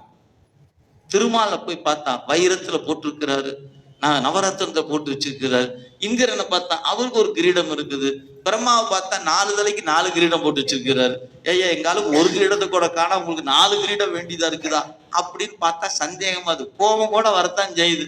உனக்கு 4 வச்சுக்கிட்டு எங்காலுக்கு ஒரு ஆள் கூட ஒரு கிரீடம் கூட இல்லாம இருக்கிறாரு அப்படின்னு அவங்க பார்த்தா கொஞ்சம் தோணும். ஏன் அவருக்கு கிரீடம் இல்லை அப்படின்னு கேட்டீங்கன்னா, அவருக்கு சடையே மகுடமாக இருக்கிறது. அதுக்கு பேர் சடா மகுடம் என்று பெயர். சடையே மகுடம் அப்படின்னு என்ன அர்த்தம்? இவர் யாரும் இவரை பதவியில ஏத்தி வைக்க முடியாதுன்னு அர்த்தம். ஏன்? ஏத்தி வச்சா இறக்கி வச்சிருவாங்களா இல்லையா? நீங்க மறந்துடக்கூடாது. இன்னார் இன்ன நாளில் பதவி ஏற்கிறார் அப்படின்னு சொன்னீங்கன்னா 5 வருஷத்துக்கு அப்புறம் இறங்கணுமா இல்லையா? ஏறுனா இறங்கணும். நீங்க எல்லாம் கீழே உட்கார்ந்துருக்கீங்க, இறங்க வேண்டியதில்லை. நான் ஏறி வந்திருக்கேன்னா இல்லையா? இறங்கணுமா இல்லையா? இறங்கித்தான் ஆகணும். சம்புடு குதிக்கவா முடியும்? இல்ல, ஏறுனா இறங்கி ஆகணும். பதவி ஏற்றார்னு சொன்னா என்ன அர்த்தம்? ஒரு நாள் பதவி விட்டு இறங்குவார். அப்ப இவங்க எல்லாம் என்ன பண்ணாங்க? எல்லாரும் கொண்டாந்து மகுடம் சூட்டினார்கள். எப்ப தடையில கொண்டாந்து கிரீடத்தை வைக்கிறாங்களோ அப்ப முடிவு பண்ணுக்கு ஒரு நாள் எடுத்துருவாங்க. தலையில சூட்டுனா என்ன பண்ண அர்த்தம்? எடுத்துருவாங்க.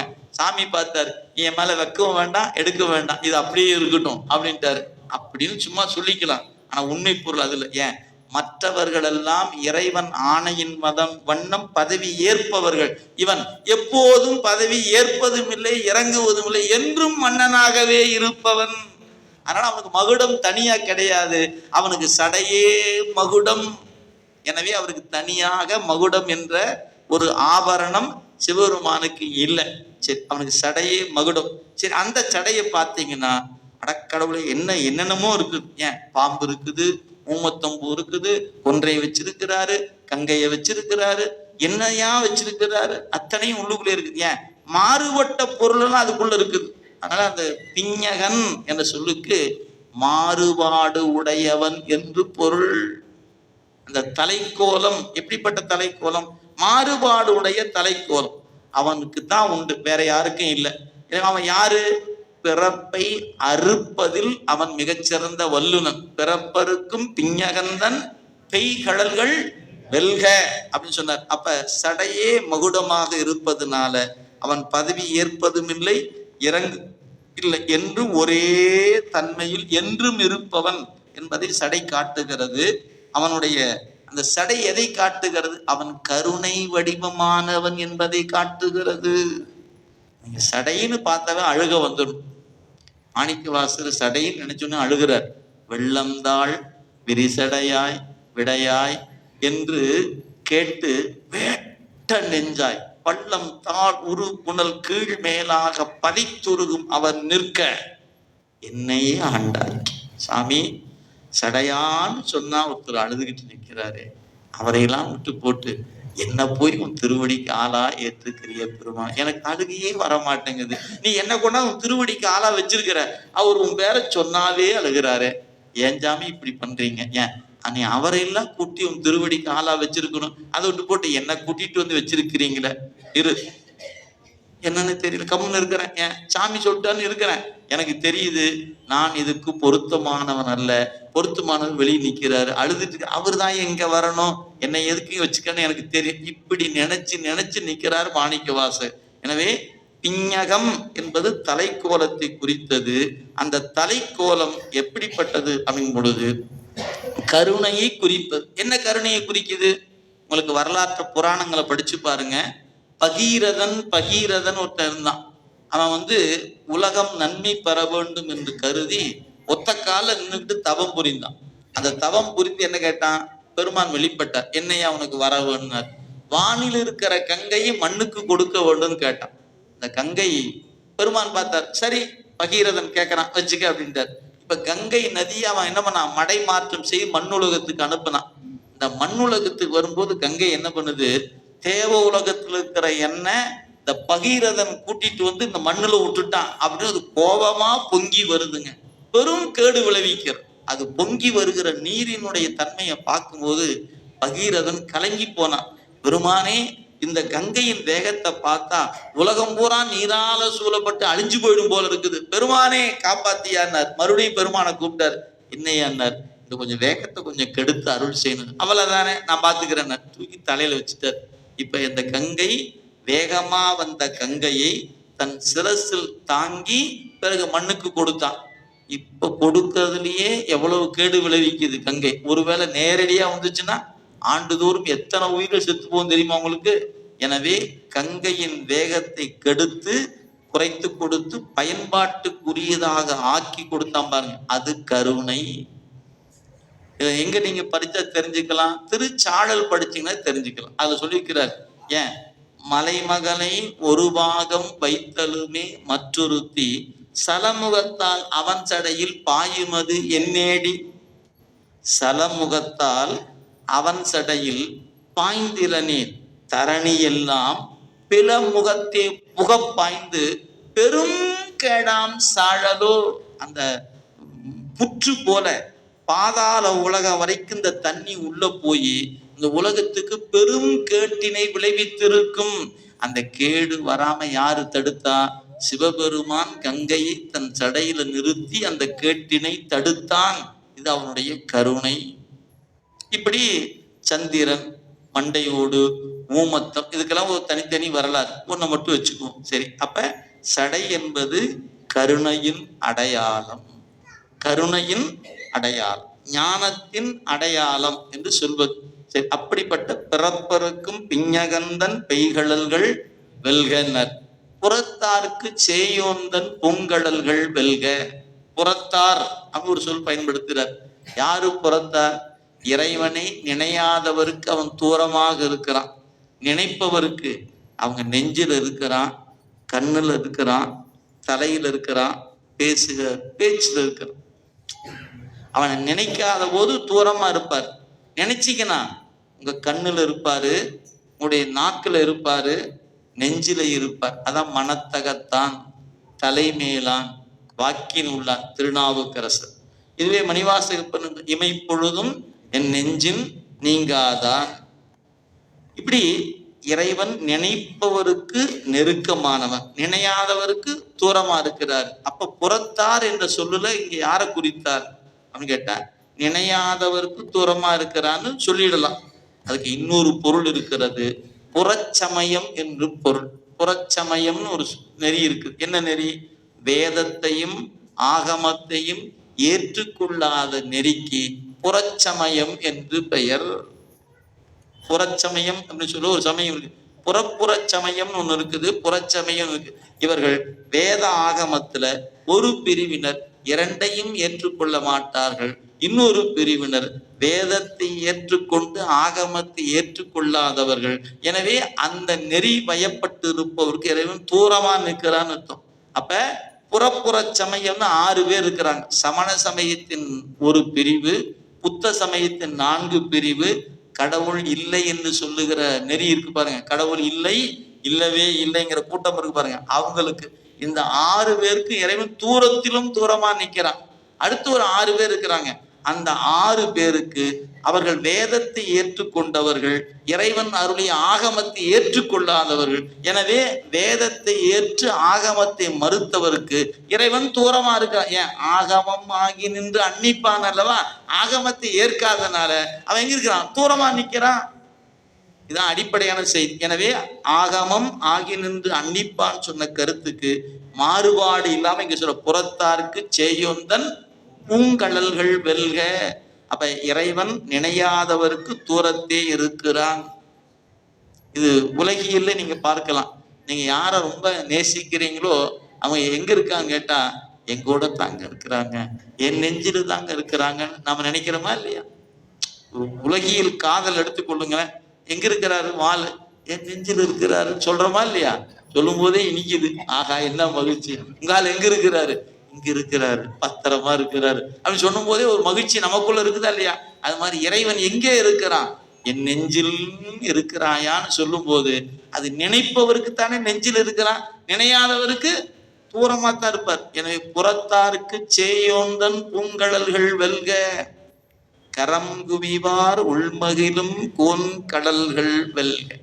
யாரெல்லாம் இப்படி கையெடுத்து கும்பிடுறீங்களோ அவங்களுக்கு உள்ள நெஞ்சுக்குள்ள இருக்கிறானா கரம் குவிவார் உள்மகிழும் கோன் அப்படின்னு ஒரு பொருள்.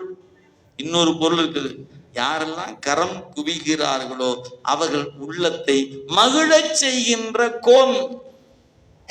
என்னையா ரெண்டு வகையா சொல்றீங்களே, அப்படி சொல்லலாமா கேட்டா இலக்கணத்துல ஒரு சொல் இருக்கு, ஒரு தொடர். அப்படின்னா அதாவது புலி கொல் யானை, மூணு சொல்லுங்க, புலி கொல் யானை. இந்த வாசகத்துக்கு நீங்க பொருள் சொல்லணும். புலி கொல் யானை. நீங்க உரை சொல்ல வந்தீங்கன்னா புலியை கொன்ற யானை அப்படின்னு சொல்லலாம். புலியால் கொல்லப்பட்ட யானை, புலியை கொன்ற யானை, புலி கொன்ற யானை, புலி கொன்ற யானை அப்படிங்கும்போது அந்த சொல்ல ரெண்டு வகையா பொருளும். புலியால் கொல்லப்பட்ட யானைன்னு சொல்லலாம், யானையால் கொல்லப்பட்ட புலி என்று சொல்லலாம். ரெண்டு வகை பொருள் தருவதனால அதுக்கு பேரு தடுமாறு தொழில் பெயர்னு இலக்கணத்துல பேருங்க. அது பேரு தடுமாறு தொழில் பெயர்னு பேரு. அது மாதிரி உள் மகிழும் கோன் அப்படின்னா உள்ளத்தை மகிழச் செய்கிற கோன் என்று பொருள், உள்ளத்தில் மகிழ்ந்து இருக்கின்ற கோன் என்று பொருள். யாரெல்லாம் கை குவிக்கிறாங்களோ அவங்க நெஞ்சுக்குள்ள ஈசன் மகிழ்ந்திருப்பான் என்று ஒரு பொருள். இன்னொரு பொருள், யாரெல்லாம் கரம் குவிக்கிறார்களோ அவங்க உள்ளத்தை மகிழச் செய்கின்ற கோன் என்று பொருள். ரெண்டு வகையான பொருளையும் அந்த சொல் தருகிறது. அப்ப நம்ம இறைவனை எப்படி வணங்கணும், கரம் குவித்து வணங்குதல் வேண்டும். கோயில்ல போய் பாருங்க, நாயன்மார் சிலைகள் பூரா இங்கதான் இருக்கும். கை நல்லா கவனிச்சு பார்த்தீங்கன்னா தெரியும். கை வணக்கம் எங்க இருக்கும், இங்க இருக்குது.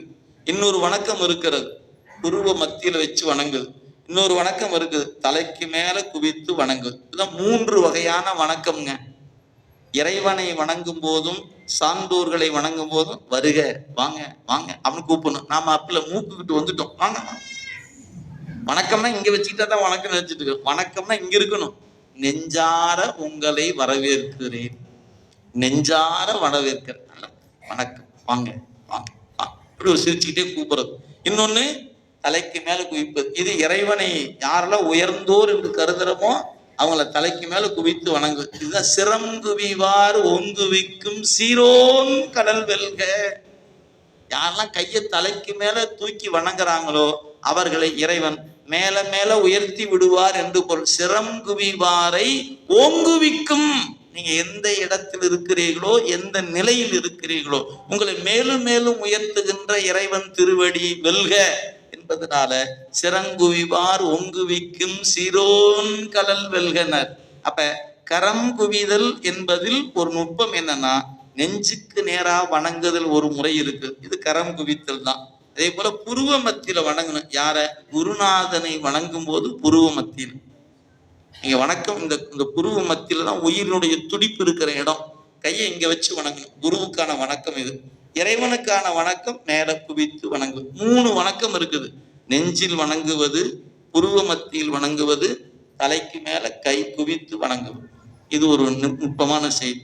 யாருக்கெல்லாம் இந்த கை குவிகிறதோ அவங்களுக்கெல்லாம் நெஞ்சு மலரும். இதயம் மலரணும்னா என்ன பண்ணணும், கைய குவிக்கணும்னு சொன்னார். யாரு, மாணிக்க வாசகர் சொல்லியிருக்கிறார். எங்க, சிவபுராணத்துல இல்ல, இன்னொரு பிற்பகுதியில ஒண்ணு சொல்றாரு, கரமலர் மொட்டித்து இருதயம் மலர. ஒரு வியப்பு பாருங்க. இந்த கைகள் ரெண்டும் குவிந்தால் நெஞ்சு விரியும். கை விரிஞ்சிச்சுன்னா நெஞ்சு குவியும். அப்ப நெஞ்சு மலரணுமா குவியணுமாங்கிறத நீங்க தான் முடிவு பண்ணணும். என்ன பண்ணலாம், விரியணும். அப்ப ஏன், நெஞ்சு விரிந்தாத்தான் விசாலமான அன்பு பிறக்கும். நெஞ்சு விரிந்தாத்தான் இரக்கம் பிறக்கும். கருணை பிறக்கும், அன்பு பிறக்கும். இல்லைன்னா நெஞ்சு என்ன ஆகாது?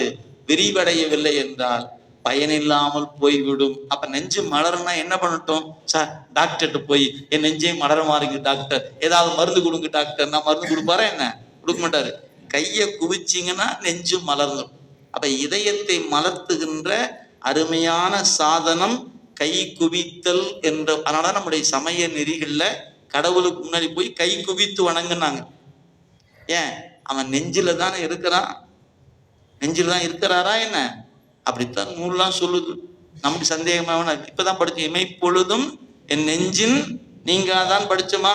திருவள்ளுவருடைய திருக்குறள் எடுத்து பாருங்க. மலர்மிசை ஏகினா மானடி சேர்ந்தார் நிலமிசை நீடு வாழ்வார். அந்த குறட்பாக்கு எடுத்து பாருங்க. மலர்மிசை ஏகினான், அங்க மலர் என்று எதை சுட்டி இருக்கிறார் திருவள்ளுவர் பெருந்தகைன்னு படிச்சீங்கன்னா உரை சொல்றாங்க, நெஞ்சத்தாமரை. மலர் என்று சொல்லிட்டார் வள்ளுவர். என்ன மலர்னு சொல்லல, உரை சொன்ன வந்த பரிமேல் அழகர் சொல்லுகிறார் நெஞ்சத்தாமரை.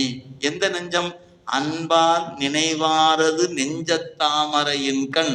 அவர் நினைந்த ஊர்வின் வந்து வெளிப்படலின். அவர் என்ன பண்ணாரு? வந்தான் என்று வருவான் என்று சொல்லாம வந்தான் என்று இறந்த காலத்தால் குறித்தார் எழுதினார். ஏன்? விரைவு பற்றி. நினைச்சா வருவான் என்று சொல்வது பொருத்தம் இல்லை. நினைச்சா வந்துட்டாயா?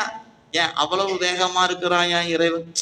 அதனால ஏகினான், மலர்மிசை ஏகினான். ஏகுனான், ஏகுவான்னு சொல்லணும்.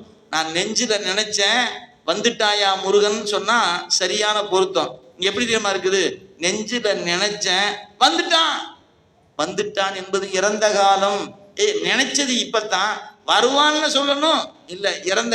ஏன்? விரைவு பற்றினர். இப்படிங்கிறதுக்குள்ள வந்துட்டான்னு அர்த்தம். அவனை எங்கேயோ இருந்து வருவதில்லை, இங்கேயே தான் இருக்கிறான். இப்ப வரைக்கும் தெரியாம இருந்தான், கை குவித்த மாற்று தெரிகிற மாதிரி வந்துட்டான். அவ்வளவு விஷயம், வேற ஒன்றும் இல்லை. அப்ப நமக்கும் இறைவனுக்கும் இடையே தொலைவெல்லாம் ஒண்ணுமே இல்லை. அவன் நம்ம கூட தான் இருந்துட்டு இருக்கிறான். நம்மால் அவன் கூட இருப்பதை அறிய முடியாம இருக்கும், வேற ஒன்றும் இல்லை. அந்த அறியாமை அகலுமானால் இறைவன் என் கூட இருப்பதை நான் என்ன பண்ணலாம்? நிச்சயமாக உணர முடியும்.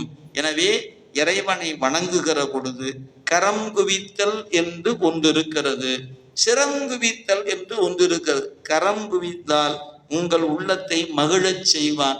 சிரம் குவிப்பீர்களா உங்களை உயரச் செய்வான். உங்களுக்கு என்ன வேணும்? ரெண்டுமே வேணும். ஏன்னா மகிழ்ச்சியும் வேண்டும், உயர்வும் வேண்டுமா இல்லையா? அப்ப தெய்வத்தை எப்படி வணங்கணும்? கை குவித்து வணங்குங்க, தலை குவித்து வணங்குங்க, ரெண்டையும் செய்யுங்க. நமக்கு எந்த வணக்கம் இல்லை. இப்படி போட்டு போட்டு ஹாய் ஹாய் ஹாய் சாமி கும்பிட போறேன்னு போவான். இப்படியே பைக்கில் போ, இப்படியே கையெடுத்து கும்பிடணும், அப்பதான் வணக்கம். பைக்கில் கும்பிட முடியாது. என்ன பண்ணணும்? நிறுத்தி ஒரு கும்பிட போட்டு போட்டு போகணும். பைக் ஓட்டும் போது ரெண்டு எடுத்து கும்பிடலாமா என்ன? அப்புறம் வேற மாதிரி ஆகி போடும். ஆனா அவங்க தான் சொன்னார், சொற்ப ரெண்டு கையெடுத்து கும்பிட சொன்னாங்க. நான் பைக்கில் வேற போயிட்டு இருக்கிறேன், கோயில பார்த்தாச்சு சிவசிவா அப்படின்னு, அப்புறம் வேற சிவசிவான்னு ஆயிடும். ஓரமா நிறுத்தி ஒரு வினாடி, பெருமானே உள்ள வந்து கும்பிடணும், நேரம் இல்லை, எனக்கு ஒரு வாய்ப்பு கொடு, நான் வந்து பாக்குறேன் அப்படின்னு நினைச்சிட்டு கும்பிட்டே போனீங்கன்னா இது நாளைக்குள்ள கூட்டிட்டு வந்துடும். எனவே கரம் குவித்தல் ஒரு நெறிமுறை, சிரம் குவித்தல் ஒரு நெறிமுறை. கரம் குவித்தால் நெஞ்சில் இறைவன் மகிழ்ச்சியை கொடுப்பான், சிரம் குவித்தால் உங்கள் நிலையை மேலும் மேலும் உயர்த்துவான். ரெண்டுமே வேண்டும் என்றால் இரண்டையும் செய்யுங்கள். எனவே சிரம் குவிவார் ஒங்குவிக்கும் சீரோன் கடல் வெல்க. இப்ப நம்ம பார்த்தது வாழ்கன்னு ஒண்ணு பார்த்தோம், வெல்கன்னு பார்த்திருக்கோம். இனி அடுத்து போற்றின்னு ஒரு 8 போற்றி இருக்குதுங்க. போற்றி என்றால் வணக்கம் என்று பொருள்.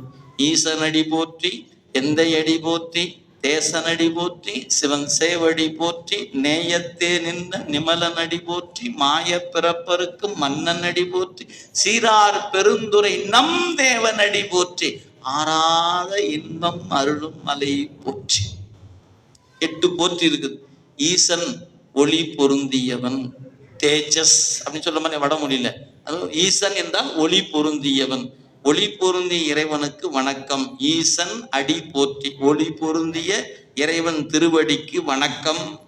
இந்த போற்றி என்ற சொல்லுக்கு 2 பொருளுங்க. வணக்கம்னு ஒரு பொருள் இருக்கிறது, என்னை பாதுகாப்பாயாக என்று ஒரு பொருள் இருக்குது. நீங்க எப்பெல்லாம் போற்றி போற்றி என்று சொல்லுகிறீர்களோ அப்பொழுதுதான் 2 வகையான பொருள் அதுக்குள்ள இருக்குது. பெருமானே என்னை பாதுகாப்பாயாக என்று ஒரு பொருள். இறைவா உனக்கு வணக்கம். அப்ப ஈசன் அடி போற்றி ஒளி பொருந்திய பெருமானே உன் திருவடிக்கு வணக்கம், உன் திருவடி என்னை பாதுகாப்பதாக என்று வைத்துக் கொள்ளலாம். ஈசன் எந்த அடி போற்றி, எனக்கு ஞான தந்தையாக இருக்கிற உனக்கு வணக்கம். ஈசன் அடி போற்றி, எந்த அடி போற்றி. தேசன் அடி போற்றி. தேசன் அப்படின்னா உலகமெங்கும் பறந்திருக்கிற தேசமாக, எல்லா உலகமும் ஆனாய் நீ. அப்பர் சுவாமியினுடைய தேவாரம். அவன் எல்லாமா இருக்கிறான், எல்லா உலகுமா நிற்கிறான். எனவே தேசன் என்று அவனுக்கு பேர். தேசன் அப்படிங்கிற வகையில பெருமான சொல்லுகிற ஈசன் அடி போற்றி, எந்த அடி போற்றி, தேசன் அடி போற்றி, சிவன் சேவடி போற்றி. அவனுக்கு சிவன் என்று ஒரு பேர் இருக்கிறது. அவன் திருவடிக்கு வணக்கம். சிவன் சேவடி போற்றி. நேயத்தே நின்ற நிமலன். நேயம் என்றால் அன்பு என்று பொருள். இறைவன் எங்கு இருக்கிறான்? அன்பு எங்கு இருக்குதோ அங்க இருக்கிறான். அன்பும் சிவமும் 2 என்பர் அறிவிலார். அன்பே சிவமாவது 6 அறிகிலார். அன்பே சிவமாவது 6 அறிந்தபின் அன்பே சிவமாய் அமர்ந்திருந்தாரே. எனவே அன்புதான் சிவம், சிவன் தான் அன்பு என்பதனால நேயத்தே நின்ற நிமலன், இயல்பாகவே பாசத்துல விடுபட்டவன் நிமலன். நேயத்தே நின்ற நிமலன் அடி போற்றி அப்படின்னா அந்த பெருமானுடைய திருவடி தாமரைகளுக்கு வணக்கம் என்று சொன்னார். அடுத்து ஒரு அருமையான குறிப்புங்க, மாய பிறப்பருக்கும் மன்னன் அடி போற்றி. ரொம்ப அருமையான சொல்லு. மாய பிறப்பு அப்படின்னு ஒரு சொல்ல பயன்படுத்துற. பிறப்பு என்பது மாயம். ஏன்? இருக்கிற மாதிரியே இருக்குது, பொசுக்குன்னு காணாம போச்சு. ஏன்? நேற்று என்னுடைய நண்பர் ஒருத்தர் இருந்தார், இன்னைக்கு காலையில இறந்து போயிட்டார். நேற்று தானே பார்த்தேன். ஆமாங்க, இப்பதான் போயிட்டார். இப்படி ஒவ்வொரு நாளும் நம்ம ஒரு நிகழ்வை பார்க்கிறோம். சின்ன வயதுல இறந்து போறாங்க, இளைஞனா இருக்கும்போது இறந்து போறாங்க.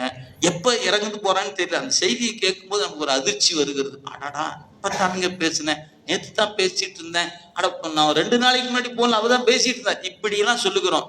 இருப்பார் என்று கருதுவோர் இறந்து போகிறார், இறந்து போவார்னு கருதுவோர் இருந்துகிட்டே இருக்கிறார். அப்படி சில பேர் இருக்கா, உசர வாங்கறதுக்குன்னு இன்னும் போகாமலே இருக்கிறான் ஒருத்தன் அப்படின்னு பாக்குறான். நல்லா இருந்தாரு, நல்லா இருந்தாரு, பொசுக்குன்னு போயிட்டாரு, எப்படி தெரியல அப்படி பாக்குற. அப்ப பிறப்பு என்பது இருப்பது போல் இருந்து மறைந்து போகின்ற ஒன்று. ஆனா அது பேரு மாயம் என்று பெயர். அந்த பிறப்பு எப்படிப்பட்டது?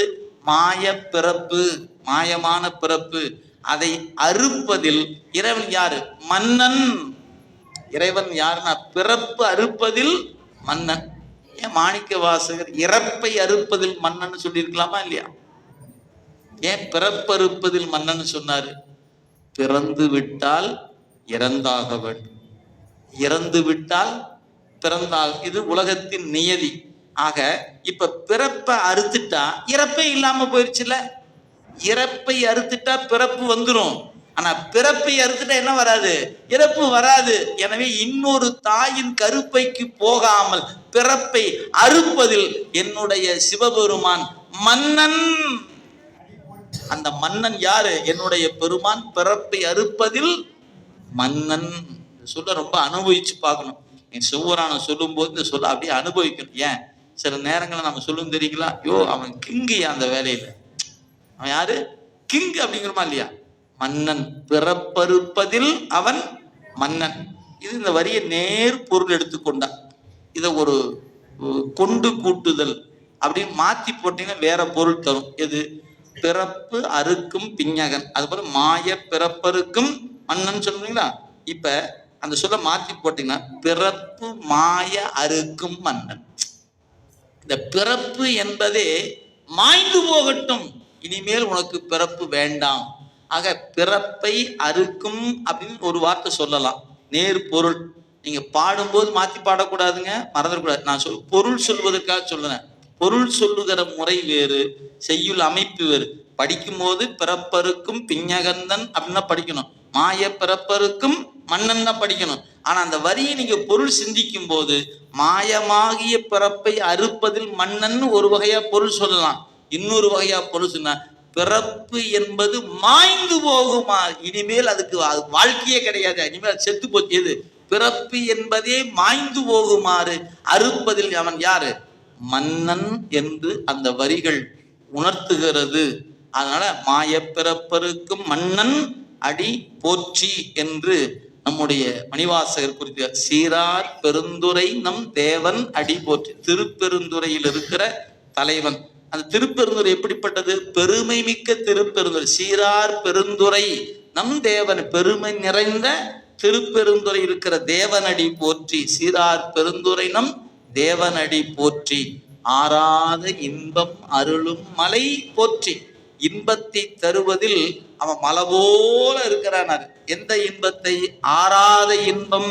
அது என்ன ஆறாத இன்பம்? எவ்வளவு பருகினாலும் பருகி கொண்டே இருக்கலாம். நாம உலகியல்ல ஒரு இன்பத்தை நுகர்கிறோம் என்று சொன்னால் குறிப்பிட்ட எல்லை கடந்துட்டா நம்மளால நுகர முடியாது. உணவு கொடுக்குறாங்க, ஒரு 4 இட்லி சாப்பிடலாம். இன்னும் கொஞ்சம் சட்னி சாம்பார் நல்லா இருக்குதுன்னா இன்னும் 1 இட்லி 2 இட்லி சேர்த்து சாப்பிடலாம். நல்லா இருக்குன்னு நீங்க தானே சொன்னீங்க, இன்னொரு 4 இட்லி வெயி, அது சாப்பிட்டு இன்னொரு 4 இட்லி வெயினா என்ன உள்ள போனது வெளியே வந்துடும், அவ்வளவுதான். ஏன் ஒரு எல்லையை தாண்டி அந்த உணவு உள்ள கொடுக்க முடியாது. அப்படி உலகில நீங்க நுகர்கிற நுகர்ச்சிகள் எல்லாமே ஒரு கட்டத்துல போதும் போதும் போதும் என்ற நிலையை கொடுத்துரும். ஆனா இறைவனை பார்ப்பது, இறைவனை சிந்திப்பது, இறைவனுடைய இன்பத்தை பருகுதல் என்பது எவ்வளவு கேட்டாலும் இன்னும் கேட்கணும்யா, இன்னும் பருகணுமையா, இன்னும் படிக்கணுமையா என்று அவனை சார்ந்த இன்பங்கள் நமக்கு மீண்டும் மீண்டும் அந்த இன்பத்தை கொடுப்பதனால அது நிறைதல் என்ற ஒன்றை தரவே தராது. ஏன்? இன்னும் வேண்டும் இன்னும் வேண்டும் இன்னும் வேண்டும் என்ற இன்பத்தை தருகிற இன்பம் என்பதனால அந்த இன்பத்துக்கு ஆறாத இன்பம் என்று பொருள். அந்த ஆறாத இன்பத்தை தருவதில் அவன் யாரு? மலை. என்ன மலை? அண்ணாமலை. அண்ணாமலை உயர்ந்த மலை. அந்த இன்பத்தை எனக்கு வாரி வாரி வழங்கி கொண்டிருக்கிறான் என்ற சிந்தனையை சொல்லி, இந்த சிந்தனையை சிந்திப்பதற்கு வாய்ப்பை கொடுத்த ஆட்டையாம்பட்டியினுடைய சுற்று வட்டாரத்தில் இருக்கக்கூடிய அடியவர் பெருமக்கள் அனைவருக்கும், இன்றைய நாளில் வந்து கலந்து கொண்டிருக்கிற அன்பர்களாக உங்கள் அனைவருக்கும் அடியனுடைய நன்றி கலந்த வணக்கத்தை உங்கள் அனைவருடைய திருவடிகளுக்கும் உரித்தாக்கி இந்த அளவில் சிவபுராண சிந்தனையை நிறைவு செய்கிறேன். என்றும் இன்பம் பெருகும் இயல்பினால் ஒன்று காதலித்து உள்ளம் காவாய் கனகத்திரளே போற்றி. மலையானே போற்றி போற்றி. அடியார் பெருமக்களுக்கு அன்பான வேண்டுகோள். அனைத்து அடியார் பெருமக்களுக்கும் அமுது தயார் நிலையில் உள்ளது. 10 மணிக்கு எனக்கு ரயில் நிலையத்துல ரயில் ஏறணுங்க.